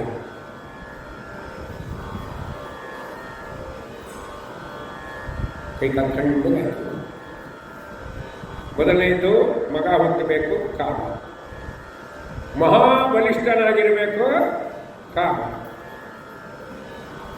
ರಮಾನಾರಾಯಣರು ಬಿಟ್ಟು ಬೇರೆಯವರಿಗೆ ತಲೆಯವಾಗಿರಬಾರ್ದು. 5 ನಿಮಿಷ ಕೂತು ಅಂಜನಾದೇವಿ ಕೇಳಿದರು, ಪಾನಕ ಕುಡಿತೀರಾ? ಬಾಯಲ್ಲಿ ಹಾಕಿಲ್ಲ ಕೊಡಿಸಿದ್ರು. ಅವರಂದ್ರೆ ಏನಿಲ್ಲ, ತಗ ಫಲ ಅಂತ ಮಂತ್ರಿಸಿಕೊಟ್ಟು ದೇವರ ಅನುಗ್ರಹ ಬರೀ ತಪಸ್ಸು ಮಾಡಿದ ಮಹಾನುಭಾವರು ಕೊಟ್ಟರೆ ಅಲ್ಲಿ ಹುಟ್ಟಿದವನೇ ನಾನು. ಹನುಮಂತೇವರು ಹೇಳ್ತಾರೆ ಕಥೆ, ಯಾರು ಅಂತ ಕೇಳಿದಪ್ಪ, ಅಲ್ಲಿ ಹುಟ್ಟಿದ್ದ. ಇದನ್ನೇ ವ್ಯಾಸರಾಜರು ಇವಳು ವರ ಕೇಳಿದ್ದಾರೆ ಅಂಜನಾದೇವಿ. ಅದನ್ನೇ ಒಂದು ದೇವರ ನಾಮದಲ್ಲಿ ಒಂದು ನುಡಿ ಒಳಗೆ ಹೇಳ್ತಾರೆ, ವಾಯುದೇವರು ದೇವರ ನಾಮ ಹೇಳಿ. ಮುದ್ದು ಮುಖವು ನುಡಿತಿದ್ದಿ ಮಾಡಿದ ಮೈ ಶಿರಿಯ ಈ ನಮ್ಮ ದೊರೆಯ. ಮುದ್ದು ಮುಖವು ನುಡಿತಿದ್ದಿ ಮಾಡಿದ ಮೈ ಶಿರಿಯ ಈ ನಮ್ಮ ದೊರೆಯ. ಗುದ್ದಕ್ಷ ಕುವರನ್ನ ಬಿಟ್ಟು ಗುದ್ದಿ ಬಿಸುಟುದಂತ ಕರಿಯ ಭಾರತಿ ದೊರೆಯ. ಶುದ್ಧಾನಂದ ಸಮೃದ್ಧ ಶ್ರೀಕೃಷ್ಣಗೆ ಕಿರಿಯ ಮಿಕ್ಕ ಜಗ ಕಿರಿಯ. ರಮಾನಾರಾಯಣ ಬಿಟ್ಟು ಬೇರೆಯವರು ತಲೆ ಬಾಗಬಾರ್ದಲ್ಲ, ಅದಕ್ಕೆ ಹೇಳ್ತಾರೆ ವ್ಯಾಸರಾಜು, ಶುದ್ಧಾನಂದ ಸಮೃದ್ಧ ಶ್ರೀಕೃಷ್ಣಗೆ ಕಿರಿಯ ಮಿಕ್ಕ ಜಗ ಕಿರಿಯ. ವಾಯುದೇವರು ಯಾರಿಗೆ ನಮಸ್ಕಾರ ಮಾಡ್ತಾರೆ? ರಮಾನಾರಾಯಣರಿಗೆ ಮಾತ್ರ ನಮಸ್ಕಾರ ಮಾಡ್ತಾರೆ, ಬೇರೆಯವರಿಗೆ ಎಂದೂ ತಲೆ ಬಗ್ಸಿಲ್ಲ. ಇದು ನಿಜವಾದ ಭಕ್ತಿ, ನಿಶ್ಚಲವಾದ ಭಕ್ತಿ. ಅದಕ್ಕೆ ಅದನ್ನೇ ಮಾತು ಅಣುಭಾಷೆಯಲ್ಲಿ ಆಚಾರ್ಯ ಹೇಳ್ತಾರೆ, ಮುಖ್ಯ ಪ್ರಾಣವಶೇ ಸರ್ವಂಶ ವಿಷ್ಣುರ್ವಶ ಸದಾ ಅಂತ ಹೇಳ್ತಾರೆ. ಜಗತ್ತೆಲ್ಲವೂ ವಾಯುದೇವರ ಅಧೀನವಾಗಿದೆ. ಅದಕ್ಕೆ ವಾಯುದೇವರಿಗೊಂದು ಹೆಸರಿದೆ. ಏನು ಹೆಸರಿದೆ ಗೊತ್ತಾ? ಪವಮಾನ ಜಗದ ಪ್ರಾಣ. ಜಗತ್ತಿಗೆ ಪ್ರಾಣರು ಯಾರು? ವಾಯುದೇವರು. ಹೌದಾ ಇಲ್ಲ? ಅವರಿಗೆ ಜಗದ ಪ್ರಾಣ ಅಂತ ಹೆಸರಿದೆ. ಮತ್ತೆ ನಾವು ಶುದ್ಧವಾಗಿರ್ಬೇಕಾದ್ರೆ ಅವರು ನಮ್ಮಲ್ಲಿ ಇರುವವರೆಗೆ ನಾವು ಶುದ್ಧಿ. ನಂಗೆ ಒಬ್ಬರು ಬಂದು ಕೇಳಿದ, ಚಿಪ್ಪಗಿರಿಗೆ ಆರಾಧನೆಗೆ ಹೋದಾಗ, ದಾಸರೇ ನೀವು ಮನೆಯಲ್ಲಿದ್ದೀರಾ ಮೈಲಿಗಿಲ್ಲಿದ್ದೀರಾ? ನಾಳೆ ನನ್ನಲ್ಲಿ ವಾಯುದೇವರು ತನಕ ನಾವು ಮಡಿ, ಅವ್ರು ಹೋದ್ಮೇಲೆ ನಾವು ಮೈಲಿಗೆ. ನೀವು ಏನು ಮಾಡ್ತೀವಿ? ಬ್ಯಾಡೆಗೆ ಏನಾರೋ ಮಾತಾಡ್ತಾ ಏನು ಮಾತಾಡಿಲ್ಲ. ನೀವು ಕೇಳಿದ್ದಕ್ಕೆ ಅಷ್ಟೇ ಉತ್ತರ ಮಾಡ್ತೀವಿ. ನೀವು ಮಡಿನ ಮೈಲಿಗಿನ ಅಂತಲ್ಲ, ವಾಯುದೇವರು ಇರೋ ತನಕ ಮಡಿ ಅಲ್ವಾ? ವಾಯುದೇವರು ನಮ್ಮ ದೇಹದಲ್ಲಿ ಇರೋ ತನಕ ಯಾರಾದರೂ ನಮ್ಮನ್ನು ಮುಟ್ಟಿ ಸ್ನಾನ ಮಾಡ್ತಾರೆ? ಯಾರೂ ಮಾಡಲ್ಲ. ನಾವು ಹೋದ್ಮೇಲೆ ಸ್ನಾನ ಮಾಡಲಾರ್ದೆ ಇರಲ್ಲ. ಅದನ್ನೇ ಶ್ರೀಪಾದರಾಜರು ಹೇಳಿದರು, ಕರಣಾಭಿಮಾನಿ ಸುರರು ದೇಹವನ್ನು ಬಿಡಲು ಕುರುಡ ಕಿವುಡ ಮೂಕನೆಂದೆನಿಸುವ. ಪರಮ ಮುಖ್ಯ ಪ್ರಾಣ ತೊಲಗಲ ದೇಹವನ್ನು ಅರಿತು ಪೆಣನೆಂದು ಹೇಳುವರು. ಯಾರು ತಮ್ಮೆಲ್ಲ ಹಾಕೊಳ್ಳಿಲ್ಲ ಅವರು, ಬುಧ ಜನ ಜ್ಞಾನಿಗಳು. ನಮ್ಮ ದೇಹದಿಂದ ತತ್ವಾಭಿಮಾನಿ ದೇವತೆಗಳು ಹೊರಗೆ ಹೋದರೆ, ಕಣ್ಣಿನ ಅಭಿಮಾನಿ ಯಾರು? ಸೂರ್ಯ. ಅವನು ಹೊರಗೆ ಹೋದರೆ ಕುರುಡ ಅಂತ ಕರೀತಾರೆ. ಕರ್ಣಿಗ ಅಭಿಮಾನಿಯಾದವರು ಕಿವಿಗೆ ಚಂದ್ರ. ಅವನು ಹೊರಗೆ ಹೋದರೆ ನಮ್ಮ ಕಿವುಡರು ಅಂತ ಕರೀತಾರೆ. ಹೌದಾ? ಮುಖದ ಅಭಿಮಾನಿ ದೇವತ ಅಗ್ನಿ. ಅವನು ಹೊರಗೆ ಹೋದರೆ ನಮಗೆ ಮೂಕ ಅಂತ ಕರೀತಾರೆ. ಯಾರು ನಮ್ಮನ್ನು ಶವ ಅಂತ ಕರೀತಾರೆ? ಇಲ್ಲ.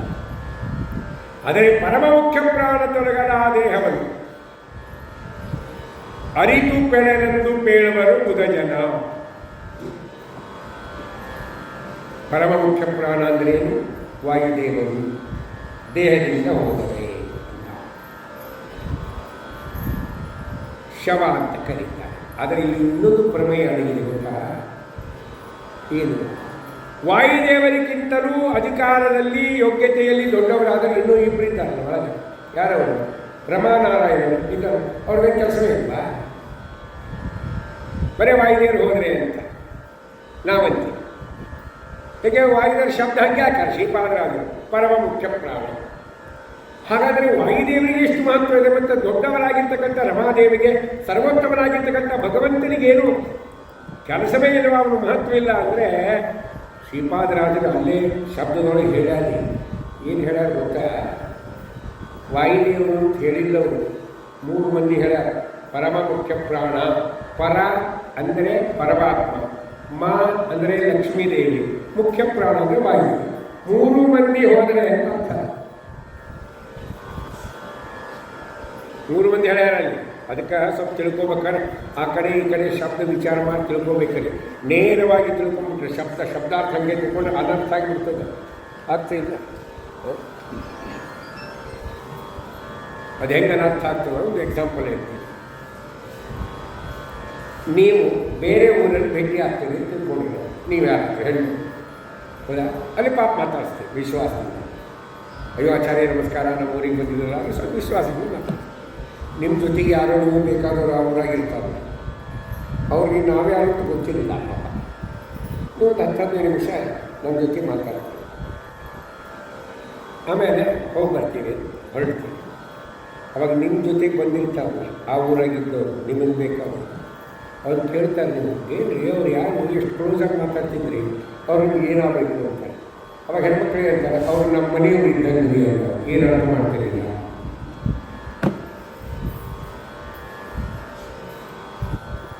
ಸಾಮಾನ್ಯವಾಗಿ ಮಾತಾಡ್ತಾರೆ, ಅವ್ರು ನಮ್ಮ ಮನೆಯವರು ಇದ್ದಂಗೆ ಅಂದರೆ ಹೆಂಗೆ ಅರ್ಥ ಮಾಡ್ತೀವಿ? ನೇರವಾಗಿ ಅರ್ಥ ಮಾಡಿದರೆ ಅಪಾರ್ಥ ಆಗುತ್ತೆ, ಹೌದೇನ? ಅದಕ್ಕೆ ಆ ಶಬ್ದವನ್ನು ಬಳಸುವಾಗ ಅದರ ಅರ್ಥ ಸ್ವಲ್ಪ ಆ ಕಡೆ ಈ ಕಡೆ ತಿಳ್ಕೊಂಡು ನೋಡಬೇಕು. ನಮ್ಮ ಮನೆಯವರು ಇದ್ದಂಗೆ ಇದ್ದಾರೆ, ಯಜಮಾನಿದ್ದಂಗೆ ಹೊಡಿತಾರೆ, ಕಮಾಯಿ ಕೇಳಿದ, ಹೌದಿಲ್ಲ? ನಮ್ಮ ಫ್ಯಾಮಿಲಿ ಮೆಂಬರ್ಸ್ ಇದ್ದಂಗೆ ಅಂತ ಅರ್ಥವಿಲ್ಲ, ಬೇರೆ ಅರ್ಥನ. ಯಾರಾದರೂ ನಮ್ಮ ಮನೆಗೆ ಬಂದರು, ಇವರೆಲ್ಲ ಬಂದರು ಅಂತಿದ್ರು, ಇವ್ರು ಬಂದಾಗ ನಮ್ಮ ಮನೆಗೆ ಇರಲಿಲ್ಲ, ಇವರೆಲ್ಲ ನಮ್ಮ ಮನೆಗೆ ಬಂದಿದ್ರು, ನೋಡ್ಯಾರ ನನಗೆ ಸಂತೋಷ ಅಲ್ವಾ? ನಮ್ಮ ಇರಲಿಲ್ಲ, ಅವ್ರು ಬಂದು ಕೇಳ್ತಾರೆ, ಏನಮ್ಮ ಆಚಾರ್ಯ ಇಲ್ವಾ, ಈಗ ತಾನೇ ಹೋದ್ರಲ್ಲಿ, ಏನಾಗಿದ್ರಿ ಪಾಪ, ವೈದ್ಯರು ಸಮಾಧಿ ಧರ್ಮವೃತ್ತಿಯಲ್ಲಿ ಅಂತ ಕೇಳ್ತಾರೆ. ಹೋದ್ರು ಅನ್ನೋ ಶಬ್ದ ಒಂದೇ, ಹೌದಾ? ಆದರೆ ಹೋದ್ರು ಅನ್ನೋ ಶಬ್ದ ಹೇಳುವಾಗ ಆ ಶಬ್ದದ ಆಚೆ ಈಚೆ ಇರ್ತಕ್ಕಂಥ ಸಂದರ್ಭಗಳನ್ನು ಅರ್ಥ ಮಾಡಿಕೊಂಡು ಮಾತಾಡಬೇಕೇ ವಿನ ನೇರ ಮಾತಾಡಿದ್ರೆ ಏನು ಅನರ್ಥ ಆಗುತ್ತೆ ಇಲ್ಲ.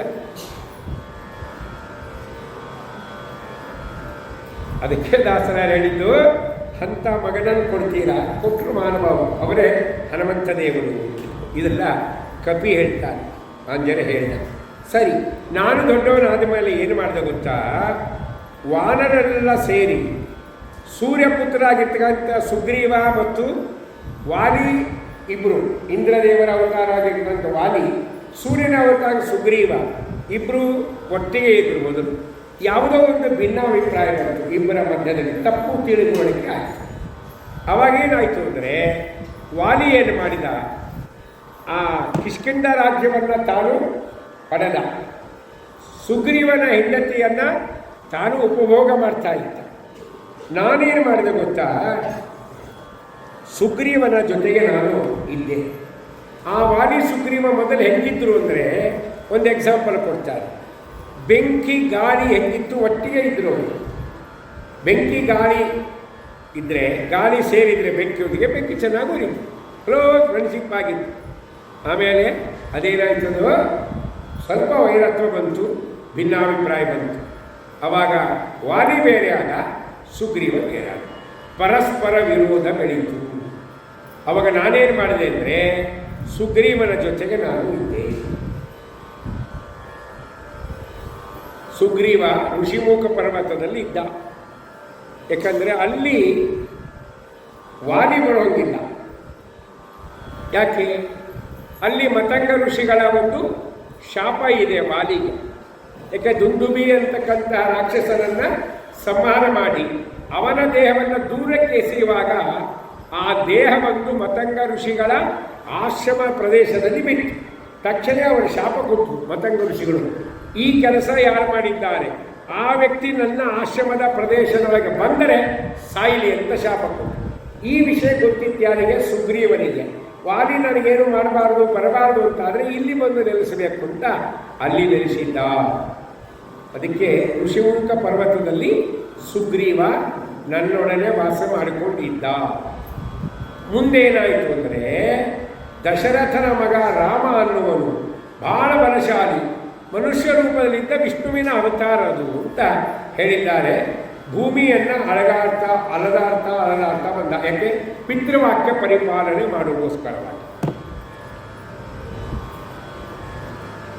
ಅವನು ತನ್ನ ಪತ್ನಿ ತಮ್ಮಂದರೊಂದಿಗೆ ಬಂದ. ಮುಂದೇನಾಯಿತು? ಅವನ ಪತ್ನಿಯನ್ನು, ಅಂದರೆ ರಾಮನ ಪತ್ನಿಯನ್ನು ರಾವಣ ಅಪಹರಿಸಿದ. ಮಾಯಾಮೃಗ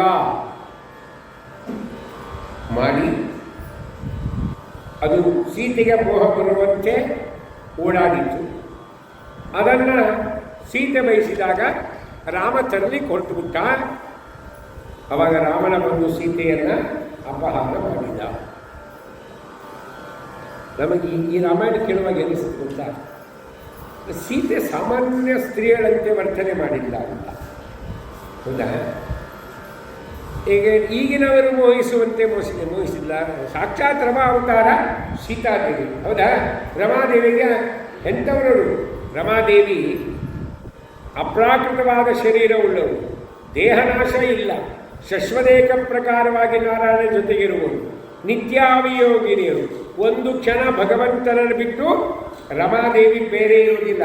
ಪರಮಾತ್ಮ ರಮಾದೇವಿ ಒಟ್ಟಿಗೆ ಇರ್ತಾರೆ.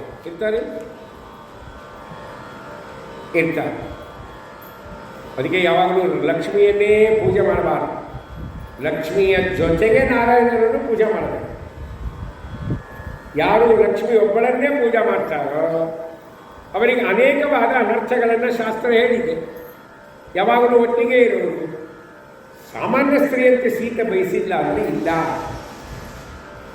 ಲಕ್ಷ್ಮೀ ದೇವಿ ಏನು ಮಾಡ್ತಾರೆ ಅಂದರೆ, ಪರಮಾತ್ಮನ ವಿಶೇಷವಾದ ಅನುಗ್ರಹದಿಂದ ಮುಂದೆ ಏನು ಭಗವಂತ ಮಾಡಬೇಕು ಅಂತ ಅಪೇಕ್ಷೆ ಪಟ್ಟಿದ್ದಾನೆ ಅಂತ ತಿಳ್ಕೊಂಡು ಪರಮಾತ್ಮನ ಕಾರ್ಯಗಳಿಗೆ ಅನುಕೂಲವಾಗಿರೋದೇ ರಮಾದೇವಿಯ ಕರ್ತವ್ಯ. ಅವರ ಸೇವಾ ಅಷ್ಟೇ. ಅರ್ಥ ಆಯ್ತಲ್ಲ ಹೇಳಿದ್ರು. ಪರಮಾತ್ಮನ ವಿಶೇಷವಾದ ಕಾರುಣ್ಯದಿಂದ ಮುಂದೆ ದೇವರು ಏನು ಮಾಡ್ತಾನೆ ಅಂತ ತಿಳ್ಕೊಂಡು ಅವನ ಕಾರ್ಯಕ್ಕೆ ಅನುಕೂಲರಾಗಿರ್ತಾರೆ. ಅದಕ್ಕೆ ಭೃಗು ಋಷಿಗಳು ಬಂದು ಪರಮಾತ್ಮನಿಗೆ ಚಾಡನೆ ಮಾಡಿದ ಮೇಲೆ ಲಕ್ಷ್ಮೀದೇವಿ ತವ್ರ ಮನೆಗೆ ಹೋಗ್ತೀನಿ ಅಂತಿದ್ದು ಯಾಕೆ? ಸಿಟ್ಟಿನಿಂದಲ್ಲ, ದೇವರ ಮುಂದಿನ ಭೂಲೋಕಕ್ಕೆ ಹೋಗ್ಲಿಕ್ಕೆ ಅಪೇಕ್ಷೆ ಪಟ್ಟಿದ್ದಾನೆ. ನಾನೇ ಪ್ರಾರ್ಥನೆ ಮಾಡಿದ್ದೇನೆ, ಅದಕ್ಕೆ ನಾನಿಲ್ಲಿ ಕೂತ್ರೆ ಅವನಿಗೆ ಇಲ್ಲಿ ಕೂಡ್ಲಿಕ್ಕೆ ಆಗಲ್ಲ. ಅದಕ್ಕೆ ನೆಪ ಮಾಡಿಕೊಂಡು ತವ್ರ ಮನೆಗೆ ಹೋದಂತೆ ಮಾಡಿದ್ಲು. ಯಾರು? ಲಕ್ಷ್ಮೀದೇವಿ ಮಾಡಿದ್ಲೇ ಇಲ್ಲ. ಅದು ಎಲ್ಲಿ ಹೋದ್ರು ಅವರು? ಆವಾಗ ಸಿರುಗುಪ್ಪಕ್ಕೆ ಬಂದುಬಿಟ್ಟಿದ್ರು ಲಕ್ಷ್ಮೀದೇವಿಗೆ. ಭೃಗುಸ್ನಾನ ಸಿರುಗುಪ್ಪಕ್ಕೆ ಹೋಗ್ತೇನೆ ಬಂದುಬಿಟ್ಟಿದ್ರೆ ಚೆನ್ನಾಗಿತ್ತಲ್ಲ. ಅಲ್ಲೇ ಹೋದ್ರು. ಎಲ್ಲಿ? ಕೊಲ್ಹಾಪುರಕ್ಕೆ ಹೋಗ್ತೇನೆ. ಯಾಕೆ? ಇಲ್ಲಿಕ್ಕೆ ಎಲ್ಲಕ್ಕೂ ಕಾರಣಗಳಿದೆ ಇತಿಹಾಸ ಪುರಾಣಗಳಿಗೆ. ಆದರೆ ರಮಾದೇವಿ ಮಾಡೋ ಕೆಲಸ. ಆ ರಮಾದೇವಿ ಇಲ್ಲ ಅಂತ ಭಗವಂತ ನೆಪ ಮಾಡಿಕೊಂಡು ಭೂಲೋಕಕ್ಕೆ ಬರಲಿಲ್ಲ. ಇದು ಶ್ರೀನಿವಾಸ ಕಲ್ಯಾಣದ ಆರಂಭ. ಅದನ್ನೇ ನಮ್ಮ ಅನಂತಾದ್ರೀಶರು ಹೇಳ್ತಾರೆ, ಪರಮದಯಾಳು ಹರಿ ಭೃಗುಮುನಿ ಭರದಿಂದೊದೆಯುತ್ತಿರೆ ತಿರುಗಿ ಕಾಲಿಡುಕೊಂಡು ಪರಿಸ್ತುತಿಸಿದ ಕೋಲು ಕೊಲನ ಕೋಲೆ. ಪರಮ ಚಂಚಲೆ ಲಕ್ಷ್ಮೀ ತಾ ಶ್ರೀ ಹರಿ ನಡೆಜಯ ಕಂಡು ಸಹಿಸದೆ ಕೊಲ್ಹಾಪುರಕ್ಕೆ ನಡೆದಳು ಕೋಲು ಕೊಲನ ಕೋಲೆ. ಮೊದಲು ಹೋಗ್ತೀನಿ ಅದು ಬೇಡ ಅಂತ, ಹೋಗ್ತೀನಿ ತವ್ರ ಮನೆಗೆ ಬೇಡ ಅಂತ, ಹೋಗ್ತೀನಿ ಹೋಗಂತ. ಎಷ್ಟು ಸರಿ ಬೇಡ ಅಂತ ಹೆಂಡತಿಗೆ ಒಂದು ಸರ್ತಿ ತನಿಖೆ ಹಾಕ್ ಅಂತ. ಗಂಡಸರು ಹಣೆ ಭಾರ ಅಷ್ಟೇ. ಮನೆಗೆ ಹೆಂಡ್ತಿದ್ದಾಗ ಬಾಯಿ ಬಂದಾಗ ಬೈತಿದ್ದ. ಮುಂಜಾನೆ ರಾತ್ರಿ ತನಕ ಬೈತಿದ್ರು. ಹೆಂಡತಿ ನಿಮ್ಗೆ ಬುದ್ಧಿ ಇಲ್ಲ, ನಿಮ್ಮ ಅಪ್ಪ ಏನೋ ರಾವಣನ ತಮ್ಮ ಅಂತೆ, ಮೊದಲೇ ಗೊತ್ತಾಗಿಲ್ಲ, ಕಟ್ಕೊಂಡು ಬಜಾರ್ತಾ ಇದ್ದೀನಿ, ನೀನು ಒಂದು ಸುರುಪಡಿಗೆ ತರಕ್ಕೆ ಹೋಗ್ತಿರ್ತಿ, ಪಕ್ಕದ ಮನೆಯಕ್ಕೆ ಏನೇನೋ ಬೈತಿದ್ದ. ಹೌದಿಲ್ಲ? ನಿಂಗೆ ಅಡುಗೆ ಮಾಡೋಕ್ಕೆ ಬರಲ್ಲ, ಏನೇನೋ. ಆದರೆ ಹೆಂಡತಿ ಊರಿಗೆ ಹೋದರೆ ಮುಖ ಪಾಡಿ ಮಾಡ್ತಾರೆ. ಯಾಕೆ ಸರ್ ಹುಷಾರಿಲ್ಲ, ಚೆನ್ನಾಗಿಲ್ಲ, ಏನೋ ಒಂದು ಚೆನ್ನಾಗಿ ಮುಖ ಆಗಿದೆ, ನಮ್ಮ ಹೆಂಡತಿ ಊರಿಗೆ ಹೋಗಿ ಊರಿಗೆ ಉತ್ಸಾಹ ಇದ್ದಾಗ ಬಾಯಿ ಬಂದಾಗ ಬೇಕಿಲ್ಲ. ಅವಾಗ ಜ್ಞಾನ ಬೇಡ. ಊರಿಗೆ ಹೋದ ಮುಖ ಸಂತೆ ಮಾಡ್ಕೊತೀಯ. ಅದು ಕೆಲವರು ಸಂಕಲ್ಪ ಮಾಡ್ತಾರೆ ಸ್ವಾಮಿಗಳಂತ, ಇನ್ನು ಮುಂದೆ ಹೊರಗೆ ತಿನ್ನಂಗಲ್ಲ ಸ್ವಾಮಿ, ಹೋಟೆಲ್ ಬಿಟ್ಬಿಡ್ತೀನಿ, ಸಂಕಲ್ಪ ಮಾಡಿರ್ತಾವೆ. ಅಡುಗೆ ಮಾಡ್ಕೊಳ್ಳಿ ಬರೋಂಗೆಲ್ಲ ಹೆಂಡತಿ ಊರಿಗೆ ಹೋಗೋಣ, ಮಾರಿ ವರ್ಷ ತಿರುಗಾಡ್ತಾವೆ. ದಿನ ಒಂದೊಂದು ಮಠ ತಿರುಗಾಡ್ತಾವೆ. ಬ್ಯಾಗಿನ ಒಂದು ಮಡಿ ಒಂದು ಲೋಟ ಎರಡು ದಿನ ತಿರುಗಾಡ್ತಾರೆ ಎಲ್ಲ ಮಠ. ಇವತ್ತು ಈ ಮಠಕ್ಕೆ ಹೋಗ್ಬೇಕು, ಹೋಗು, ನಾಳೆಗೆ ಆ ಮಠಕ್ಕೆ ಹೋಗು, ನಾನು ಏನು ಸಾರ್ ನೀವು ಬಂದುಬಿಟ್ರೆ ಇದ್ದಾಗಿರೋ ಮಠಕ್ಕೆ ಇಲ್ಲ, ನಮ್ಮ ಹೆಂಡತಿ ಊರಿಗೆ ಗಾಡಿ ಬಂದಿದ್ವಿ ಅಂತ ಮಠ ತಿರುಗಾಡ್ತೀವಿ. ಈ ಭಾವನೆಯನ್ನು ಪರಮಾತ್ಮ ತೋರಿಸಿದ್ದಾನೆ.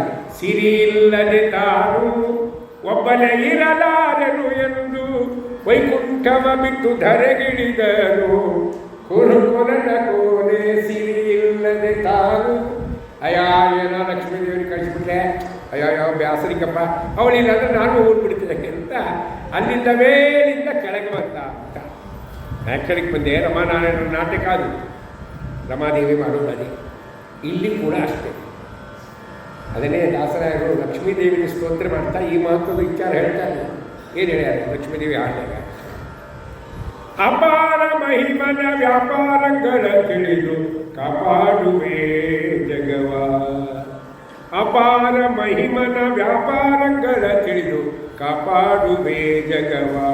ಕೋಪರಹಿತರಾಗಿ ಶ್ರೀಪತಿಯೊಳು ನಮ್ಮ ತಾಪತ್ರಯವ ಪಿಳಿ ಪೋಷಿಸಬೇಕಮ್ಮರವ.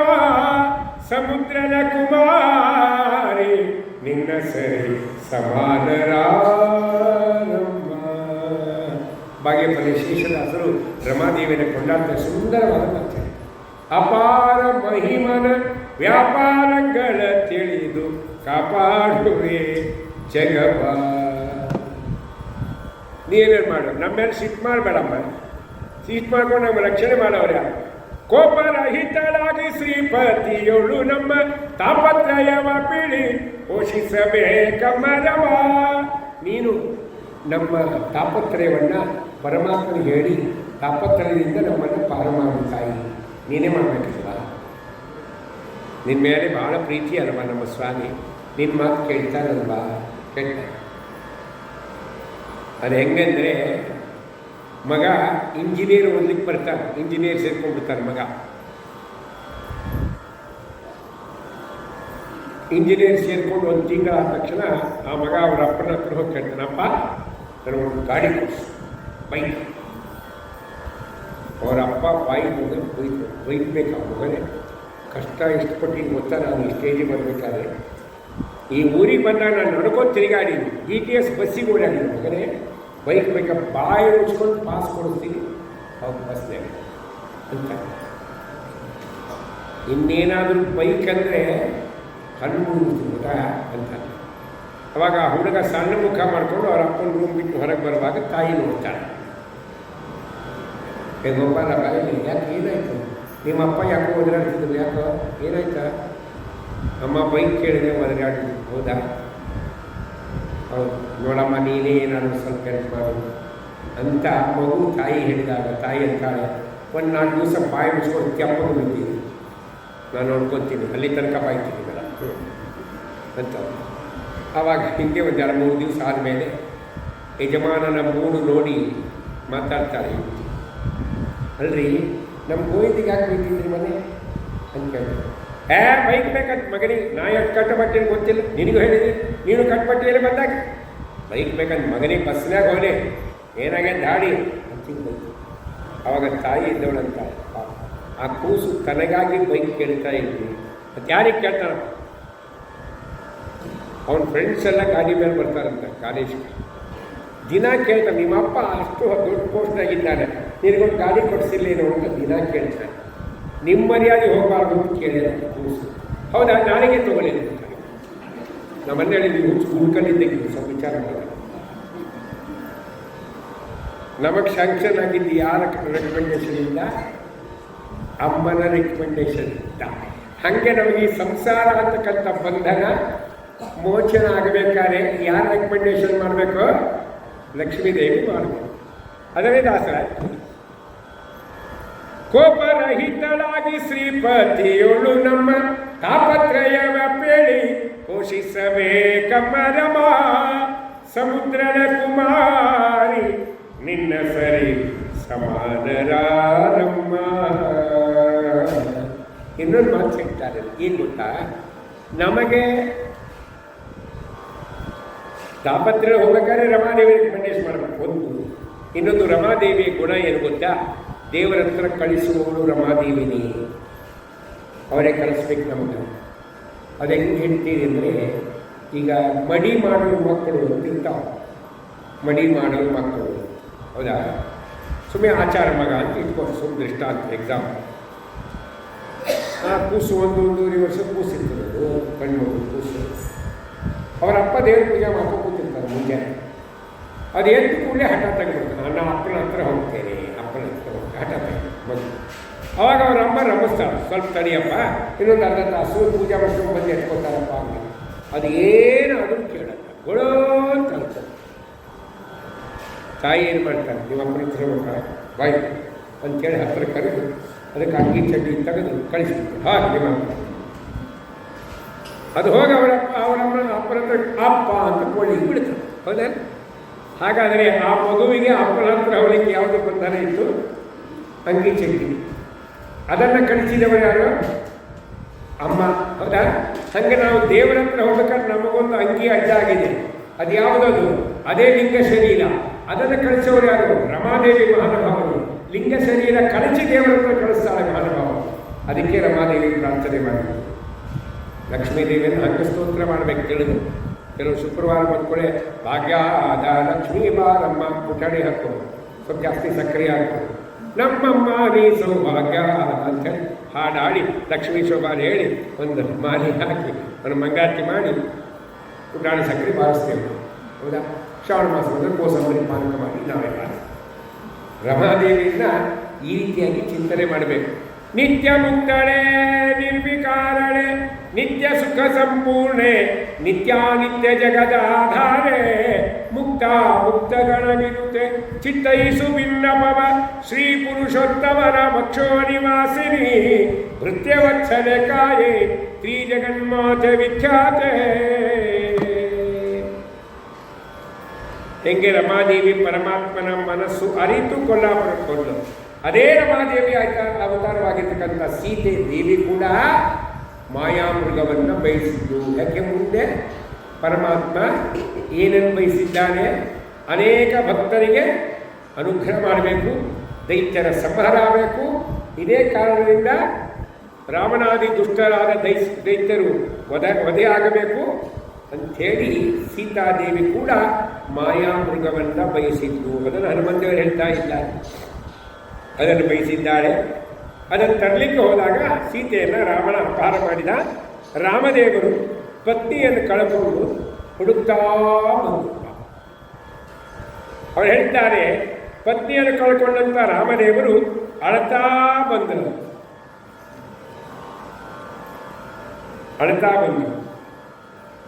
ಅಲ್ಲ, ದೇವರಿಗೆ ಏನು ದುಃಖ ಇದೆಯಾ? ಇಲ್ಲ. ಮತ್ತು ಅಳ್ತಾ ಬಂದರು ಅಂತ ಹೇಳಿದ್ದಾರೆ. ಅದು ನಾಟಕ ಅಷ್ಟೇ. ನಾಟಕ ಮಾಡುವವರಿಗೆ ನಿಜವಾದ ಪರಿಣಾಮ ಇರಲ್ಲ. ಹೌದಿಲ್ಲ? ಆ್ಯಕ್ಟಿಂಗ್ ಮಾಡ್ತಾರಲ್ಲ, ಅವ್ರ ನಿಜವಾದ ಪರಿಣಾಮ ಇರುತ್ತಾ? ಇರಲ್ಲಲ್ರಿ. ಏನಿರುತ್ತಾ? ಗಾಬರಿ ಹಾಕ್ಬಿಡ್ತೀರಿ. ಯಾಕೋ ಎಲ್ಲ ನಾನು ನೋಡಿ ನಂಗೆ ಅನ್ನಿಸ್ತಾ ಇದ್ದೀವಿ, ಯಾಕೋ ಗಾಬರಿ ಅಲ್ವಾ? ಇರಲ್ಲ. ಏನು ಮಾಡೋರಿಗೆ? ನಟನೆ ಮಾಡೋರಿಗೆ ನಿಜವಾದ ವ್ಯಕ್ತಿ. ಅದೇನು ಹೇಳ್ತೀರಿ ಅಂದರೆ, ಯಾವುದೋ ಒಂದು ಸಿನಿಮಾ ನೋಡ್ಲಿಕ್ಕೆ ಹೋಗ್ತಾರೆ. ಆ ಸಿನಿಮಾ ನೋಡ್ಲಿಕ್ಕೆ ಹೋದಾಗ ಏನಾಗ್ತದೆ? ಕೊನೆ ಮೂಮೆಂಟಿಗೆ ಹೀರೋ ಸಾಯ್ತಾನೆ. ಅದೇ ಎಂಡು. ಆ ಸಿನಿಮಾದ ಕೊನೆ ಟ್ರೆಜಿಡಿ ಎಂಡು ಅಂತ. ಆ ಸಿನಿಮಾ ನೋಡ್ಲಿಕ್ಕೆ ಹೋಗೋದು ಮಾತಾಡಕ್ಕೆ ಹೋಗೋದು ಬರ್ತಾರೆ. ಟಾಕೀಸ್ ಬಿಟ್ಕೊಂಡು ಎಲ್ಲ ಚಲೋ ಅವ, ರಿಕಾರ್ಡ್ಸ್ ಚಲೋ ಅವ, ಅದಕ್ಕೆ ಆ ಮ್ಯೂಸಿಕ್ ಚೆನ್ನಾಗಿದೆ, ಡೈರೆಕ್ಷನ್ ಚೆನ್ನಾಗಿದೆ, ಹೀರೋ ಚೆನ್ನಾಗಿದ್ದಾನೆ, ಹೀರೋಯಿನ್ ಚೆನ್ನಾಗಿದ್ದಾಳೆ, ವಿಲನ್ ಓಕೆ, ಆದರೆ ಹೀರೋ ಸಾಯ್ಬಾರ್ದಾಗಿತ್ತು ಪಾಪ ಅಂದ್ಕೊಂಡು ಬರ್ತಾರಿಲ್ಲ ಮನೆಗೆ. ಸರಿ, ಎಲ್ಲರಿಗೂ ಅದೇ ಹೇಳ್ತೀವಿ, ಸಿನಿಮಾಕ್ಕೆ ಹೋಗಿದ್ವಿ, ಹಿಂಗಾಯ್ತು ಎಲ್ಲ ಹಿಂಗ ಪಾಪ ಹೀರೋ ಸತ್ತ ಕೊನೆಗೆ ಸಾಯ್ಬಾರ್ದಾಗಿತ್ತು ಅಂತ ಗಂಟು ಮನೆ ಹಾಕೊಂಡು ಹೇಳ್ತಾರೆ. ಅವ ನಿಜವಾದ ಸತ್ತೋದಾಗೆ ಮುಂದೆ 4 ದಿನಗಳ ಒಂದು ಫಿಲಿಮ್ ಬರ್ತದೆ. ಆದರೆ ಮತ್ತೆ ಇವ ಸತ್ತಿರ್ತಾನೆ, ಇವನೇ ಹೀರೋ ಆಗಿರ್ತಾನೆ. ನಿಜವಾಗಿ ಅವ ಹಿಂದಿನ ಪಿಕ್ಚರ್ನಲ್ಲಿ ಸತ್ತಿದ್ರೆ ಮುಂದಿನ ಸಿನಿಮಾದಲ್ಲಿ ಏನು ತೋರಿಸ್ಬೇಕಾಗಿತ್ತು? ಈ ಒಂದು 13 ದಿವಸದ ಆರಾಧನೆಗಳು ತೋರಿಸ್ಬೇಕಾಗಿತ್ತೆ. ತೋರಿಸಲಿಲ್ಲ. ಇಲ್ಲಿ ಸತ್ತಿದ್ದು ನಿಜ, ಮುಂದೆ ಅವನೇ ಹೀರೋ. ಯಾಕೆ? ಅವನು ಕೇವಲ ನಟನೆ ಮಾಡುವುದು. ನಟನೆ ಮಾಡುವವರಿಗೆ ನಿಜವಾದ ಎಫೆಕ್ಟ್ ಪರಿಣಾಮ ಇರಲ್ಲ. ಅದರಂತೆ ಇವರೇ ಎಷ್ಟು ನಮಗೆ ಮೋಸ ಮಾಡ್ತಾರೆ. ಆ್ಯಕ್ಟರ್ ಅಂದರೆ ಆ್ಯಕ್ಟ್ರೆಸ್ಸು ಅಂದರೆ ಕಪಟ ನಾಟಕ ಸೂತ್ರ ನಮ್ಮ ದೇವರಿಗೆ ಏನಾದರೂ ಅದೆಲ್ಲ ಇದೆಯಾ? ಇಲ್ಲ. ನಟನೆ ಮಾಡ್ತಾ ಅಳ್ಕೊಂಡು ಬಂದ ಅಂತ ತಿಳಿಬೇಕು ಅಂತ ಬರೀತಾರೆ ಆಚಾರ್ಯ. ಮಹಾಭಾರತಾತ್ಮ ನಿರ್ಣಯದಲ್ಲಿ ದೇವರಿಗೆ ಯಾವ ದುಃಖ ಇಲ್ಲ. ಯಾಕೆ? ರಮಾನಾರಾಯಣರು ಒಟ್ಟಿಗೆ ಇರ್ತಾರೆ, ನಟನೆ ಮಾಡ್ತಾ ಇದ್ದಾನೆ. ಅದಕ್ಕೆ ಹನುಮಂತೇವರು ಹೇಳ್ತಾರೆ ಭೀಮಸೇನ ದೇವರಿಗೆ, ಪತ್ನಿಯನ್ನು ಕಳ್ಕೊಂಡು ಅಳ್ಕೋತ ಬಂದಪ್ಪ ಈ ಪರ್ವತದಲ್ಲಿ ಶಿಖರದಲ್ಲಿ ವಾಸವ ಮಾಡ್ತಕ್ಕಿರ್ತಕ್ಕಂತಹ ಸುಗ್ರೀವನು ಅವನಿಗೂ ಭೇಟಿ ಮಾಡಿಸಿದವನು ನಾನು. ಸುಗ್ರೀವನಿಗೆ ಗಾಬರಿಯಾಗಿ ನೋಡಿದ, ಗಾಬರಿಯಿಂದ ಕೆಳಗೆ ಬಂದ, ಪರ್ವತಕ್ಕೆ ಹೇಳಿದ, ಹನುಮಂತ ಹನುಮಂತ ಅಂದ. ಯಾಕೋ ಏನಾಯ್ತಾ? ಏನಿಲ್ಲ, ಯಾರೋ ಇಬ್ಬರು ಬಂದಿದ್ದಾರೆ, ಧನುರ್ಧಾರಿಗಳಾಗಿದ್ದಾರೆ, ಋಷಿಗಳ ವೇಷದಲ್ಲಿದ್ದಾರೆ, ಮಹಾಬಲಿಷ್ಠರಂತೆ ಕಾಣ್ತಾರೆ. ನನಗೆ ಯಾಕೋ ಭಯ. ಯಾಕೆ? ನನ್ನನ್ನೇ ಸಂಹಾರ ಮಾಡಿ ವಾಲಿ ಕಳಿಸಿದ್ದಾನೇನೋ ಅಂತ ಭಯ. ಹನುಮಂತ ದೇವರಂದರು ನಾನು ನೋಡ್ಕೊಂಬರ್ತೀನಿ ನೀವು ಯೋಚನೆ ಮಾಡಬೇಡ ಅಂತ ಹನುಮಂತ ದೇವರು ಬಂದು ನೋಡ್ತಾರೆ. ಸುಂದರಕಾಂಡದ ಪ್ರಾರಂಭ ಅದು, ಅದನ್ನೇ ಹನುಮಂತ ಹೇಳ್ತಾ ಇದ್ದಾರೆ. ಬಂದು ನೋಡಿದರಂತೆ ಅಲ್ಲಿರ್ತಕ್ಕಂಥ ಅನೇಕವಾದ ಕಮಲ ಪುಷ್ಪಗಳನ್ನು ತಗೊಂಡು ಕೈಯಲ್ಲಿ ಹಿಡ್ಕೊಂಡು ನಿಧಾನವಾಗಿ ನಡೀತಾ ರಾಮದೇವರು ಕೂತಲ್ಲಿ ಬಂದ್ರಂತೆ. ಅವಾಗ ರಾಮದೇವರು ಏನು ಮಾಡ್ತಿದ್ರು ಅಂದರೆ, ಒಂದು ವೃಕ್ಷದ ಕೆಳಗೆ ಲಕ್ಷ್ಮಣ ಕೂತಿದ್ದ, ಲಕ್ಷ್ಮಣನ ತೊಡೆ ಮೇಲೆ ತಲೆ ಇಟ್ಟು ಮಲಗಿದ್ರಂತೆ ರಾಮದೇವರು ಸ್ವಲ್ಪ ವಿಶ್ರಾಂತಿಗಾಗಿ. ಅವಾಗ ಲಕ್ಷ್ಮಣ ನೋಡ್ತಾನೆ, ಅಣ್ಣ ಇವ ಯಾರು? ಇವ ಯಾರೋ ವನಚರ. ಇವ ವನಚರ ಯಾರು? ಇವನು ಎಷ್ಟು ಚೆನ್ನಾಗಿ ನಡೀತಾ ಇದ್ದಾರಲ್ವ, ಯಾವ ರೀತಿ ನಡಿಬೇಕೋ ಹಾಗೆ ನಡೀತಾ ಇದ್ದಾರಲ್ವ ಅಂತ ಲಕ್ಷ್ಮಣ ಅಂದರೆ ರಾಮದೇವರಂತೆ. ಲಕ್ಷ್ಮಣ, ನೀ ಕೇವಲ ಅವನ ನಡಿಗೆಯನ್ನು ನೋಡಿದ್ದಿ, ಅವನ ಕರ್ಣಕುಂಡಲ ಪ್ರಕಾಶವನ್ನು ನೋಡು, ಕೋಟಿ ಸೂರ್ಯನ ಪ್ರಕಾಶದಂತೆ ನಿಲ್ಲಿಸ್ತಾ ಇದೆ ಅಂತ ರಾಮದೇವರು ಹೇಳಿದ್ರಂತೆ. ಈ ಮಾತು ಹನುಮಂತ ದೇವರ ಕಿವಿಗೆ ಬಿಟ್ಕೂಳೆ ಅವಾಗ ಡಿಸೈಡ್ ಮಾಡಿದ್ರಂತೆ ಹನುಮಂತ ದೇವರು ಏನಂತೇಳಿ, ಇವನೇ ನನ್ನ ಗುರು. ಯಾಕೆ? ಅಂಜನಾದೇವಿ ಕೇಳಿದ್ರಂತೆ ಹನುಮಂತ ದೇವರು ಹುಟ್ಟಿದ ತಕ್ಷಣ ಕೇಳಿದ್ರು, ಅಮ್ಮ ನಾ ಯಾರನ್ನ ಗುರು ಅಂತ ಅನುಸರಿಸಿದ್ದೀನಿ ಅಂತ. ಆವಾಗ ಅವರ ಅಮ್ಮ ಹೇಳಿದ್ದಂತೆ, ಯಾರು ನಿನ್ನ ಕರ್ಣಕುಂಡಲಗಳ ಪ್ರಕಾಶವನ್ನು ವರ್ಣನೆ ಮಾಡ್ತಾರೋ ಅವನೇ ನಿನ್ನ ಗುರು. ಈ ಮಾತು ಕಿವಿಗೆ ಬಿತ್ತಲ್ಲ, ಅದಕ್ಕೆ ಹನುಮಂತ ದೇವರ ಬಂದು ರಾಮದೇವರ ಪಾದಗಳಿಗೆ ಕಮಲ ಪುಷ್ಪಗಳನ್ನು ಸಮರ್ಪಣೆ ಮಾಡಿ ತಲೆಬಾಗಿ ನಿಂತು ಮಾತಾಡಿದರು. ಸ್ವಲ್ಪವೂ ಮಿಸ್ಟೇಕ್ಸ್ ಇಲ್ಲ ಮಾತಾಡುವಾಗ, ಒಳ್ಳೆ ಮಾತು, ಮಿಸ್ಟೇಕ್ಸ್ ಇಲ್ಲ. ಯಾವ ಅಕ್ಷರಗಳನ್ನು ಎಷ್ಟು ಪ್ರಮಾಣದಲ್ಲಿ ನುಡಿಬೇಕೋ ಅಷ್ಟೇ ನುಡಿದಿದ್ದಾರೆ. ಅದಕ್ಕೆ ಹನುಮಂತ ದೇವರು ರಾಮನನ್ನು ಅನುಸರಿಸಿದರು, ರಾಮದೇವರು ಹನುಮಂತನಿಗೆ ಅನುಗ್ರಹ ಮಾಡಿದರು. ಅದಕ್ಕೆ ಶ್ರೀಪಾದರಾಜರಂದಿದ್ದು, ಮುಖದಲ್ಲಿ ಕಿಂಚಿತ್ ಅಪಶಬ್ದ ಇವಗಿಲ್ಲೆಂದು ಮುಖ್ಯ ಪ್ರಾಣನು ರಾಮನನ್ನು ಅನುಕರಿಸಿದ. ದಾಸರಾಯರು ಮಾಡಿದ ಒಂದೊಂದು ವಾಕ್ಯಗಳಿಗೂ ಎಷ್ಟು ಪುರಾಣಗಳಲ್ಲಿ ಅದನ್ನು ಆಧಾರವಾಗಿ ಇಟ್ಕೊಂಡು ಮಾತಾಡ್ತಾರೆ. ಮುಖದಲ್ಲಿ ಕಿಂಚಿತ್ ಅಪಶಬ್ದವಿಲ್ಲೆಂದು, ಎಲ್ಲಿ ಮಹಾಪ್ರಾಣ ಬರಬೇಕೋ ಆ ಅಕ್ಷರಗಳು ಮಹಾಪ್ರಾಣ, ಎಲ್ಲಿ ಅಲ್ಪ ಪ್ರಾಣ ಬರಬೇಕೋ ಅಲ್ಲಿ ಅಲ್ಪ ಪ್ರಾಣ, ಹೌದಾ? ಎಲ್ಲಿ ವ್ಯಂಜನ ಬರಬೇಕೋ ಅಲ್ಲಿ, ಎಲ್ಲಿ ವಿಸರ್ಗ ಬರಬೇಕೋ ಅಲ್ಲೇ ಮಾತಾಡಬೇಕು. ಇದು ಗ್ರಾಮೆಟಿಕಲ್ ಮಾತಾಡೋದು ಕಲಿತಾರೆ. ನಮ್ಮಲ್ಲಿ ನಾವು ಕೆಲವು ಅಲ್ಪ ಪ್ರಾಣ ಇದ್ದಲ್ಲಿ ಮಹಾಪ್ರಾಣ, ಮಹಾಪ್ರಾಣ ಇದ್ದಲ್ಲಿ ಅಲ್ಪ ಪ್ರಾಣ, ಟೋಟಲಿ ನಮ್ಮಲ್ಲಿ ಮುಖ್ಯ ಪ್ರಾಣ. ಈ ನೋಡಿ, ಯಾರು ಮಹಾಪ್ರಾಣಗಳು ಹಾಡೇ ಹಾಡಂಗಿಲ್ಲ, ಭಜನೆ ಆಗಲ್ಲ. ನಾವು ಭಾಳ ಕಡೆ ಅಬ್ಸರ್ವ್ ಮಾಡ್ತಿರ್ತೀವಿ, ವಾಯಿದ ಹಾಡು ಸಿಂಪಲ್ ಹಾಡ್ತಾರೆ. ಯಾರು? ಪ್ರಾಣೇಶ ಬಂದನಿ. ಏನದು ಮೊದಲಿದ್ದೇನೆ ಶಬ್ದ? ಮೊದಲನೇ ಶಬ್ದ ಏನ್ರಿ ಹಾಡಿದ್ದು? ಭಜನೆ ಮಾಡಲಿಕ್ಕೆ ಗೊತ್ತಿಲ್ಲ. ಅದೇ ಹೇಳ್ಬೇಕಂತ, ಸಾರಿ ಬಂದನೆ, ಪ್ರಾಣೇಶ ಬಂದನೆ. ಇದ್ರಾಗ ಅಲ್ಪ ಪ್ರಾಣ ಮಹಾಪ್ರಾಣ ಶಬ್ದ ಅಂದರೆ ಅವನು ಸಾರಿ ಬಂದಾನೆ, ಮುಖ್ಯ ಪ್ರಾಣ ಆಯಾಸ ಆಗಿರ್ಬಾರ್ದು, ವಾಯುದಲ್ಲಿ ಬಂದಿರಬೇಕು. ಬರಲ್ಲ ಅವರು, ಹಿಂಗೆ ಕರೆದಿಲ್ಲ. ಅವ್ರು ಬಂದು ಏನು ಮಾಡ್ತಾರೆ, ನಾವು ಅವರೇ ಕಿತ್ತಿಕೊಂಡು ವಾಪಸ್ ತಿನ್ನು ಮಗನೇ ಅವರಿಗೆ. ಈಗ ಭಾಳ ಮಂದಿ ಸಿಂಪಲ್ ಹಾಕ್ತಾರೆ, ಮಹಾಪ್ರಾಣ ಇಲ್ಲ. ಮಹಾಪ್ರಾಣ ಇದ್ದಿದ್ದು ಹಾಡ್ಬೇಕು. ಪಟುತರಾಂಗನೆ ಕರಪುಟದಿ ನಮಿಸುವೆ ಘಟಿಕಾಚಲ ನಿಲಯ. ಪಟುತರಾಂಗನೆ ಕರಪುಟದಿ ನಮಿಸುವೆ ಘಟಿಕಾಚಲ ನಿಲಯ. ಇಂಥ ಹಾಡಾಡೋರಿಗೆ ಕಡಿಮೆ ಆಗ್ತಾರೆ. ಈಗ ಎಲ್ಲ ಭಜನಾ ಮಾಡೋರು ಸಿಂಪಲ್ ಹಾಡು, ಅದು 3 ಲೈನ್ ಇರಬೇಕು ಅಂತ 33 ಹಾಡು ಅದಕ್ಕೆ ಮಾತ್ರ. ದೊಡ್ಡ ಯಾರು ತೊಗೊಂಡ್ರೆ ಹಾಡು ಸ್ವಲ್ಪ 3 ಲೈನ್ 3 ಲೈನ್ ಟಿಂಗ್ ಟಿಂಗ್ ಟಿಂಗ್ ಹಾಡಿದ್ರೆ 33 ನಿಮಿಷದಾಗ 33 ಹಾಡು. ಇಷ್ಟು ನಾವು ಮಾಡ್ತೇವೆ. ಹಾಗೆ ಹಂಗೇನಿಲ್ಲ, ಅಲ್ಪ ಪ್ರಾಣ ಮಹಾಪ್ರಾಣ. ಅದಕ್ಕೆ ಮುಖದಲ್ಲಿ ಕಿಂಚಿತ್ ಅಪಶಬ್ದ ಇವಾಗಿಲ್ಲೆಂದು ಮುಖ್ಯ ಪ್ರಾಣನು ರಾಮನನ್ನು ಅನುಕರಿಸಿದ. ಅವಾಗ ಹೇಳ್ತಾರೆ ಹನುಮಂತ ದೇವರು, ನೋಡಪ್ಪ ಅವಾಗ ನಾನು ಕರ್ಕೊಂಡು ಬಂದೆ. ರಾಮನಿಗೆ ಸುಗ್ರೀವನ ಸಖ್ಯ ಮಾಡಿಸಿದ್ದಲ್ಲ, ಕತೆ ಹಂಗನೆ. ರಾಮನಿಗೆ ಸುಗ್ರೀವನ ಸಖ್ಯವನ್ನು ಮಾಡಿಸಿದವನು ಹನುಮಂತ ದೇವರು. ರಾಮನಿಗೆ ಸುಗ್ರೀವನ ಸಖ್ಯ ಬೇಕಾಗಿಲ್ಲ, ಸುಗ್ರೀವನಿಗೆ ರಾಮನ ಸಖ್ಯವನ್ನು ಮಾಡಿಸಿದವಲ್ಲ. ಮುಂದೇನಾಯ್ತು ಕೇಳ, ಅವರಿಬ್ಬರ ಮಧ್ಯೆ ಮಾತುಕತೆ ಆಯಿತು. ಅಗ್ನಿ ಸಾಕ್ಷಿಯಾಗಿ ಅವರಿಬ್ಬರು ಏನು ಮಾಡಿದ್ದಾರೆ, ಸ್ನೇಹಿತರಾದರು. ಅದಕ್ಕೆ ಏನು ಮಾತುಕತೆ ಆಯಿತು, ಇಬ್ಬರು ಸೇರಿ ಮಾತಾಡಿ. ಸುಗ್ರೀವ ಹೇಳ್ತಾನೆ, ರಾಮ ಪ್ರಭು, ನೀನು ನನ್ನ ಹೆಂಡತಿಯನ್ನು, ನನ್ನ ರಾಜ್ಯವನ್ನು ನನಗೆ ಇಸುದು ಕೊಟ್ಟರೆ ನಿನ್ನ ಹೆಂಡತಿನ ಹುಡುಕಿಸ್ಲಿಕ್ಕೆ ನಾನು ಟ್ರೈ ಮಾಡ್ತೇನೆ ಅಂತ. ಹುಡುಕಿಸ್ಕೊಡ್ತೇನೆ ಅಂತಲಿಲ್ಲ, ಏನಂದ ಸುಗ್ರೀವ, ಪ್ರಯತ್ನ ಮಾಡ್ತೇನೆ. ಆಯಿತು.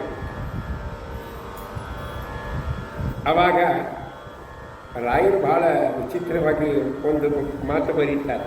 ಈಗ ಸಮಾನ ಅಂತಸ್ತು ಇದ್ದಲ್ಲೇ ಸ್ನೇಹ ಆಗಬೇಕು, ಸಮಾನ ಅಂತಸ್ತಿದ್ದಲ್ಲೇ ಮದುವೆ ಆಗಬೇಕು. ಸಮಾನ ಅಂತಸ್ತಿಲ್ಲ ಅಂದರೆ ಅದು ಆಗೋದಿಲ್ಲ, ಭಾಳ ಕಾಲ ಅದು ಸಂಬಂಧ ಉಳಿಯೋದಿಲ್ಲ ಅಂತ ಹೇಳ್ಯಾರ ಶಾಸ್ತ್ರ. ಸರಿ, ರಾಯರು ರಾಮಚರಿತ್ರೆ ಅಂತ ಗ್ರಂಥ ಬರೆದಾರಲ್ಲ, ಅದರ ವಿಶ್ಲೇಷಣೆ ಮಾಡುವಾಗ ಒಂದು ಮಾತು ಬರೀತಾರೆ ಅವರು ಪೂರ್ವಾಶ್ರಮದ ಮಕ್ಕಳು. ಮತ್ತು ಹಾಗಾದರೆ ಸುಗ್ರೀವನಿಗೂ ರಾಮನಿಗೂ ಏನು ಸಮಾನ ಅಂತಸ್ತ ಇತ್ತು ಅಂತ. ಏನು ಸಮಾನ ಅಂತಸ್ತಿಲ್ಲ. ಇವ ವಾನರ, ಇವನ ನರ ದೇವರು, ಇವನು ವಾನರ. ಹೌದಾ? ಭಗವಂತ ಈಶ, ಸುಗ್ರೀವ ದಾಸ. ಇಲ್ಲೂ ಏನು ಸಮಾನ ಅಂತಸ್ತಿಲ್ಲ. ಇವನು ನಿಯಮ್ಯ, ಅವನು ನಿಯಾಮಕ. ರಾಮದೇವರು ನಿಯಾಮಕ, ಸುಗ್ರೀವ ನಿಯಮ. ಇಲ್ಲೂ ಏನು ಸಮಾನ ಅಂತಸ್ತಿಲ್ಲ.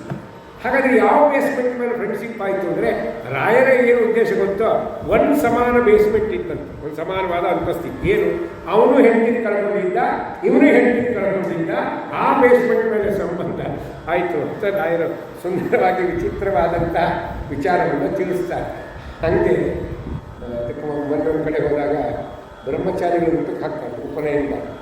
ಒಬ್ಬರು ಕಡಿಮೆ ಇತ್ತು, 5 ಮಂದಿ ಗಡಿದ್ರು, ಒಬ್ಬ ಹುಡುಗ ಬರಲಿಲ್ಲ. ಏನಾಯ್ತು ಅವಾಗ ನನಗೆ ಬಂದು ಕೇಳಿ, ಶಾಸ್ತ್ರೆ ಒಬ್ಬ ಕಡಿಮೆ ಇದ್ದಾಗ ಏನು ಮಾಡಿ ಇನ್ನಷ್ಟು ಮಂದಿಗೆ ಹಾಕ್ತೀರಿ, ಹೇಗೆ ಕೂರಿಸ್ಬೇಕು. ನನ್ನ ಯಾರು ಹೆಂಡತಿ ಊರಿಗೆ ಹೋಗ್ಯಾರಲ್ಲ ಅವ್ರ ಹೆಂಡತಿ ಈಗ ಅವರೊಂದು ಟೈಮ್ ಬ್ರಹ್ಮಚಾರಿ.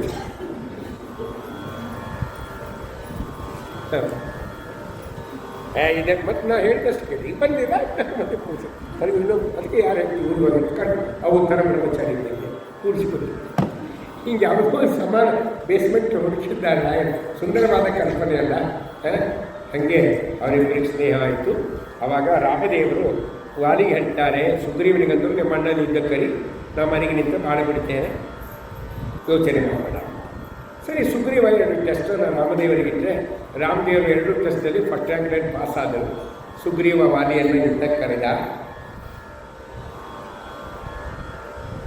ವಾಲಿಗೂ ಸುಗ್ರೀವಿಗೆ ಯುದ್ಧ ನಡೀತಾ ಇದೆ, ಜೋರಾಗಿ ಪೆಟ್ಟಾಗ್ತಾ ಇದ್ದರು. ವಾಲಿ ಮಹಾಬಲಿಷ್ಠ, ಅವನಿಗೆ ಇನ್ನೊಂದು ಬ್ರಹ್ಮದೇವರು ವರ ಇತ್ತು, ಸ್ವತಃ ಬಲಿಷ್ಠ. ಬ್ರಹ್ಮದೇವರು ವರ ಏನು, ಯಾರು ಎದುರು ನಿನ್ನ ಎದುರು ಯುದ್ಧಕ್ಕೆ ನಿಲ್ತಾರೋ ಅವರ ಅರ್ಧ ವರ ನೀವು ಟ್ರಾನ್ಸ್ಫರ್ ಆಗಿದೆ. ಇದೊಂದು ವರ. ಜೋರಾಗಿ ಬಿಡ್ತಾ ಇದ್ದಾನೆ ಸುಗ್ರೀವನಿಗೆ ವಾಲಿ ಪೆಟ್ಟು ಬಿದ್ದಾಗೆಲ್ಲ ಸುಗ್ರೀವ ಹಿಂಗೆ ಸೈಡ್ ನೋಡ್ತಿದ್ದ. ಅದರ ಯಾಕೆ ಬಾಣ ಬರುತ್ತೆ, ರಾಮ ಹೊಡಿತಾರಂತ. ಸಾಯಂಕಾಲ ಬಾಣ ಬರಲಿಲ್ಲ. ನಾವು ಮ್ಯಾಲಿನ ಮೇಲೆ ನೋಡ್ತಿರ್ತೀವಲ್ಲ, ಯಾವಾಗ ಗೊತ್ತಾ, ಆರಾಧನೆಗೆ ಎಲ್ಲಿ ಹಿಡ್ಕೊಂಡ್ಬಿಟ್ಟು ಕೂತಿರ್ತೀವಲ್ಲ, ಇನ್ನು ಎಲ್ಲಿ ಮನಸ್ಸಿರಲ್ಲ. ಹಗಲೆಲ್ಲ ಹಿಂಗೆ ಅಡುಗೆ ಮನೆ ಕಡೆ ಎಲ್ಲಿ ಬಂತ ಎಲ್ಲಿ ಸುಗ್ರೀವ ಎಲೆ ಬಂತಂತ ನೋಡಿಲ್ಲಂತ, ಬಾಣ ಬಂತ ಅಂತ ನೋಡಿ ಬರ್ದು ಸಾಯ್ತು. ಕೊನೆಗೆ ಹೇಳ್ತಾನೆ ವಾಲಿ, ಏನೋ ಸುಗ್ರೀವ ಇವತ್ತು ಲಾಸ್ಟ್ ತಮ್ಮ ಅಂತ ಬಿಟ್ಟಿದ್ದಾನೆ, ಇನ್ನೊಂದು ಬಾರಿ ಬಂದರೆ ಯಮಪಟ್ಟೆ ಕಳಿಸ್ಬೇಕು. ಗೊತ್ತಾಯ್ತಾ? ಓಟ ಬಂದ ಸುಗ್ರೀವ ರಾಮದೇವರಿಗೆ ನಮಸ್ಕಾರ ಮಾಡ್ತಾರೆ. ಸ್ವಾಮಿ, ನಿಜವಾಗಿ ಹೇಳು, ನೀನು ನನ್ನನ್ನು ಸಂಹಾರ ಮಾಡಲಿಕ್ಕೆ ಬಂದಿದ್ದೋ ವಾಲಿಯನ್ನು? ಇಲ್ಲಪ್ಪ, ವಾಲಿಯನ್ನೇ ಸಂಹಾರ ಮಾಡಲಿಕ್ಕೆ ಬಂದಿದ್ದು. ಹಾಗಾದ್ರೆ ನೀ ಯಾಕೆ ಬಾಣ ಬಿಡಲಿಲ್ಲ? ನಿನ್ನನ್ನು ನಂಬ್ಕೊಂಡು ಹೋಗ್ತಲ್ಲ. ಅವಾಗ ಪರಮಾತ್ಮವರು ಮಾತಾಡ್ತಾರೆ. ರಾಮದೇವರು ಸರ್ವಜ್ಞ, ಏನು ತಿಳಿಯದವನಂತೆ ಮಾತಾಡಿಲ್ಲ. ಏನು ಗೊತ್ತೋ, ನೋಡು ಸುಗ್ರೀವ, ನೀವಿಬ್ಬರು ಒಂದೇ ಥರ ಇದ್ದೀರಿ ನೋಡಲಿಕ್ಕೆ. ಯಾರು ವಾಲಿ ಯಾರು ಸುಗ್ರೀವ ಅಂತ ಗೊತ್ತಾಗಲಿಲ್ಲ ನನಗೆ.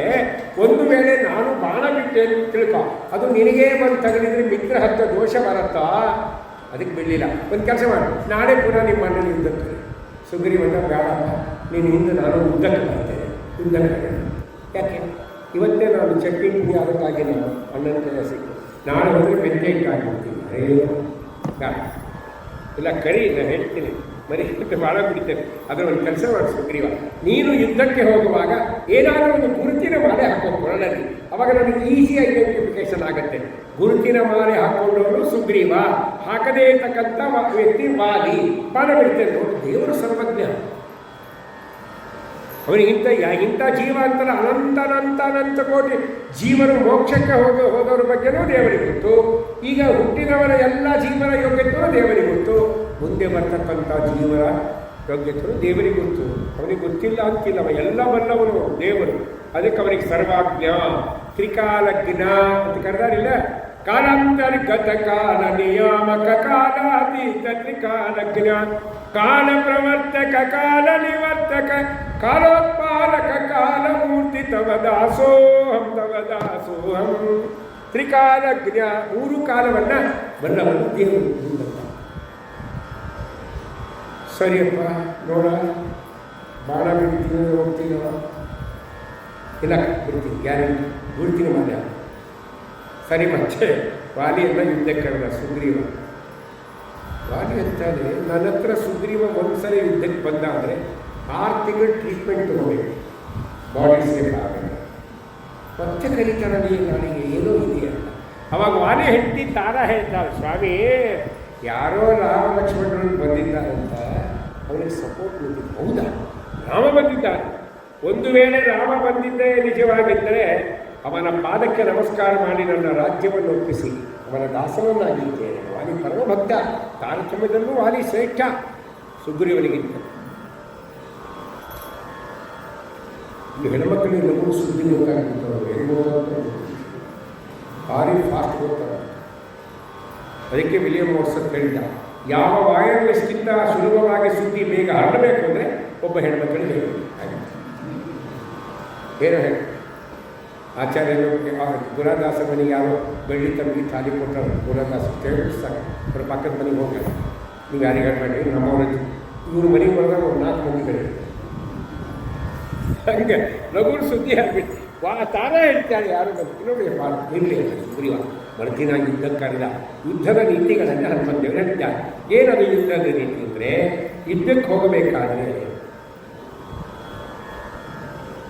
ಒಂದು ನೇಮ ಇದೆ.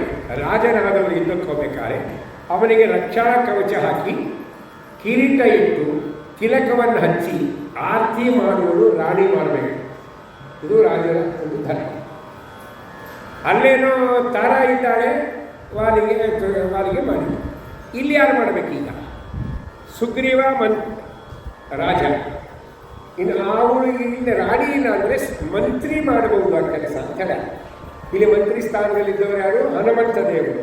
ಅದಕ್ಕೆ ಸುಗ್ರೀವ ಯುದ್ಧಕ್ಕೆ ರೆಡಿಯಾದ ಮೇಲೆ ನಿಂತ ಮೇಲೆ ಹನುಮಂತ ದೇವರು ಅಲ್ಲಿರುವ ಎಲ್ಲ ಪುಷ್ಪಗಳನ್ನು ಸಂಗ್ರಹ ಮಾಡಿ ಒಂದು ಮಾಲೆಯನ್ನು ಮಾಡಿ ಅದನ್ನು ಸುಗ್ರೀವನ ಕೊರಳಿಗೆ ಹಾಕಬೇಕು. ಹೌದಾ? ಅವರು ಹಾಕುವಾಗ ಸುಗ್ರೀವನ ಮುಖ ನೋಡಿ ಹಾಕಲಿಲ್ಲ. ಇವತ್ತು ನಾವು ಯಾರಿಗೆ ಮಾಲೆ ಹಾಕ್ಬೇಕಾದ್ರೆ ಏನು ಮಾಡ್ತೀವಿ? ಮುಖ ನೋಡಿ ಮಾಲೆ ಹಾಕ್ತೀವಿ, ಹೌದಾ? ಆದರೆ ಹನುಮಂತ ದೇವರು ಸುಗ್ರೀವನ ಮುಖವನ್ನು ನೋಡಿ ಹಾಕದೆ ರಾಮದೇವರ ಮುಖ ನೋಡಿ ಹಾಕಿದರು. ಹಿಂಗೆ ಹಾಕಿದರು ಅಂದ್ರೇನು? ದಿಸ್ ಈಸ್ ಸರ್ಟಿಫೈಡ್ ಟು ಅಂತ, ಇವನನ್ನು ನೀನು ಸ್ವೀಕಾರ ಮಾಡಿ ಅಂತ ಹೇಳಿದರು. ಅದಕ್ಕೆ ಭಗವಂತ ಮರುದಿನ ಏನು ಮಾಡಿದ? ಮರಿಗೆ ನಿಂತು ವಾಲಿಗೆ ಬಾಣ ಬಿಟ್ಟ.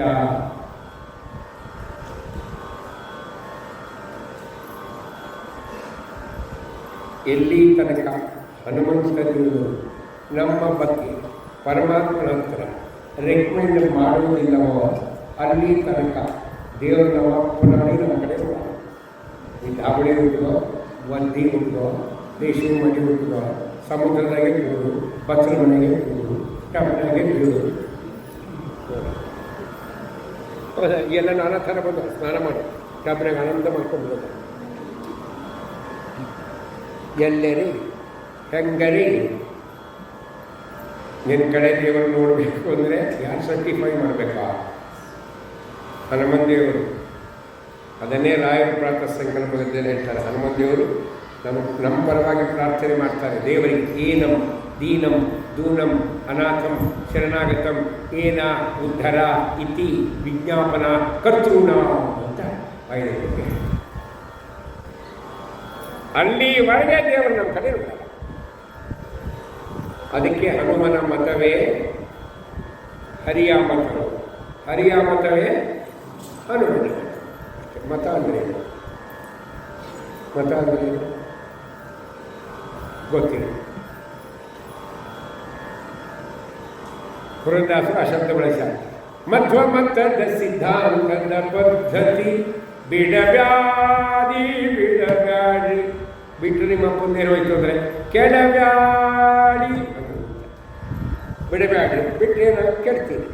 ಮತ ಅಂದರೆ ಏನು ಗೊತ್ತಿಲ್ಲ. ಮತ ಅಂದರೆ ಅಭಿಪ್ರಾಯ ಅಷ್ಟೇ. ಮತ ಅನ್ನೋ ಶಬ್ದಕ್ಕೆ ಅರ್ಥ ಏನೋ ಅಭಿಪ್ರಾಯ ಅಂತ, ಹೌದಿಲ್ಲ? ಈಗ ಎಲೆಕ್ಷನ್ ಮುಂದೆ ಮಾತಾಡ್ತಿರ್ತಾರೆ ನೋಡಿ, ಒಂದು ವ್ಯಕ್ತಿಯ ಬಗ್ಗೆ ಕ್ಯಾನ್ವಾಸಿಂಗ್ ಮಾಡೋದು ಹೇಳ್ತಾರಿಲ್ಲ, ಬಡವರ ಬಂದು ದೀನದಯಾಳು ಹೀಗೆಲ್ಲ ಹೇಳಿ ನಿಮ್ಮ ಅತ್ಯಂತವಾದ ಅಮೂಲ್ಯವಾದ ಮತವನ್ನು ಇಂಥ ವ್ಯಕ್ತಿ ಕೊಟ್ಟು ಪ್ರಚಂಡ ಬಹುಮತದಿಂದ ಆರಿಸಿ ತನ್ನೀರಿ ಶಕವಂತರೆ. ಮತ ಅಂದರೆ ಅಭಿಪ್ರಾಯ ಅಷ್ಟೇ. ಇಲ್ಲೂ ಅಷ್ಟೇ. ಹನುಮನ ಮತ ಅಂದರೆ ಹನುಮಂತ ದೇವರ ಅಭಿಪ್ರಾಯವೇ ಹರಿಯ ಮತ, ಪರಮಾತ್ಮನ ಅಭಿಪ್ರಾಯ. ಪರಮಾತ್ಮನ ಅಭಿಪ್ರಾಯವೇ ಹನುಮಂತ ದೇವರ ಅಭಿಪ್ರಾಯ. ಅದಕ್ಕೆ ಹನುಮಂತ ದೇವರು ಹೇಳೋ ತನಕ ನಮ್ಮ ಕಡೆ ತಿರಿ ನೋಡಂಗಿಲ್ಲ. ವಾಲಿಗೆ ಮರಿ ಬಿಟ್ಟು ಬಾಣ ಬಿಡ್ಲಿಕ್ಕೆ ಕಾರಣ ಯಾರು? ಹನುಮಂತ ದೇವರು. ಸುಗ್ರೀವನನ್ನು ಸ್ವೀಕಾರ ಮಾಡಿ ಅಂತ ಮಾಲೆ ಹಾಕಿದರು. ಇದೆಲ್ಲ ಕತೆ ಹನುಮಂತ ಭೀಮಸೇನರು ಹೇಳ್ತಿದ್ದಾರೆ. ಯಾಕೆ ಬಾಲ ಎತ್ತಲಿಕ್ಕಾಗಲಿಲ್ಲ, ನೀವು ಯಾರು ಅಂತ ಕೇಳಿದಾಗ ಇದೆಲ್ಲ ಕಥೆಯನ್ನು ಹೇಳ್ತಾರೆ. ಮುಂದೇನಾಯಿತು ಅನ್ನೋದನ್ನು ನಾಳೆ ಇಂಗ್ಲಿಷ್ನವರಾಗ ಯಾರೂ ವಾಚ್ ನೋಡಿಲ್ಲ, ಒಬ್ಬರು ನೋಡಲ್ಲಪ್ಪ. ಒಂದು ನಿಮಿಷ ನನಗೆ ಭಾಳ ಸಂತೋಷ, ಭಾಳ ಗಮನ ಕೊಟ್ಟು ಕೇಳ್ತೀವಿ, ಭಾಳ ಆನಂದ. ವಾಚ್ ನೋಡೋದು ನೀವು ಒಬ್ಬರು ಅಲ್ಲ, ಎಲ್ಲರೂ ನನ್ನನ್ನೇ ನೋಡ್ತಾ ಇದ್ದೀವಿ. ವಾಚ್ ನೋಡಿಲ್ಲ, ನಾವು ಒಬ್ಬರೇ ವಾಚ್ ನೋಡಿದವು ಮೇಲಿನ ಮೇಲೆ. ಅದಕ್ಕೊಂದು 2 ತಿಂಗಳಿಂದ ನಮಗೊಂದು ಸನ್ಮಾನ ಮಾಡ್ಯಾರ ಬೆಂಗಳೂರಲ್ಲಿ. ಒಂದು ಬಿರುದು ಕೊಟ್ಟರು, ಸನ್ಮಾನ ಮಾಡಿ. ಏನಂತ ಕೊಟ್ಟರು ಗೊತ್ತಾ ಬಿರುದು? ವಾಚ್ಮನ್.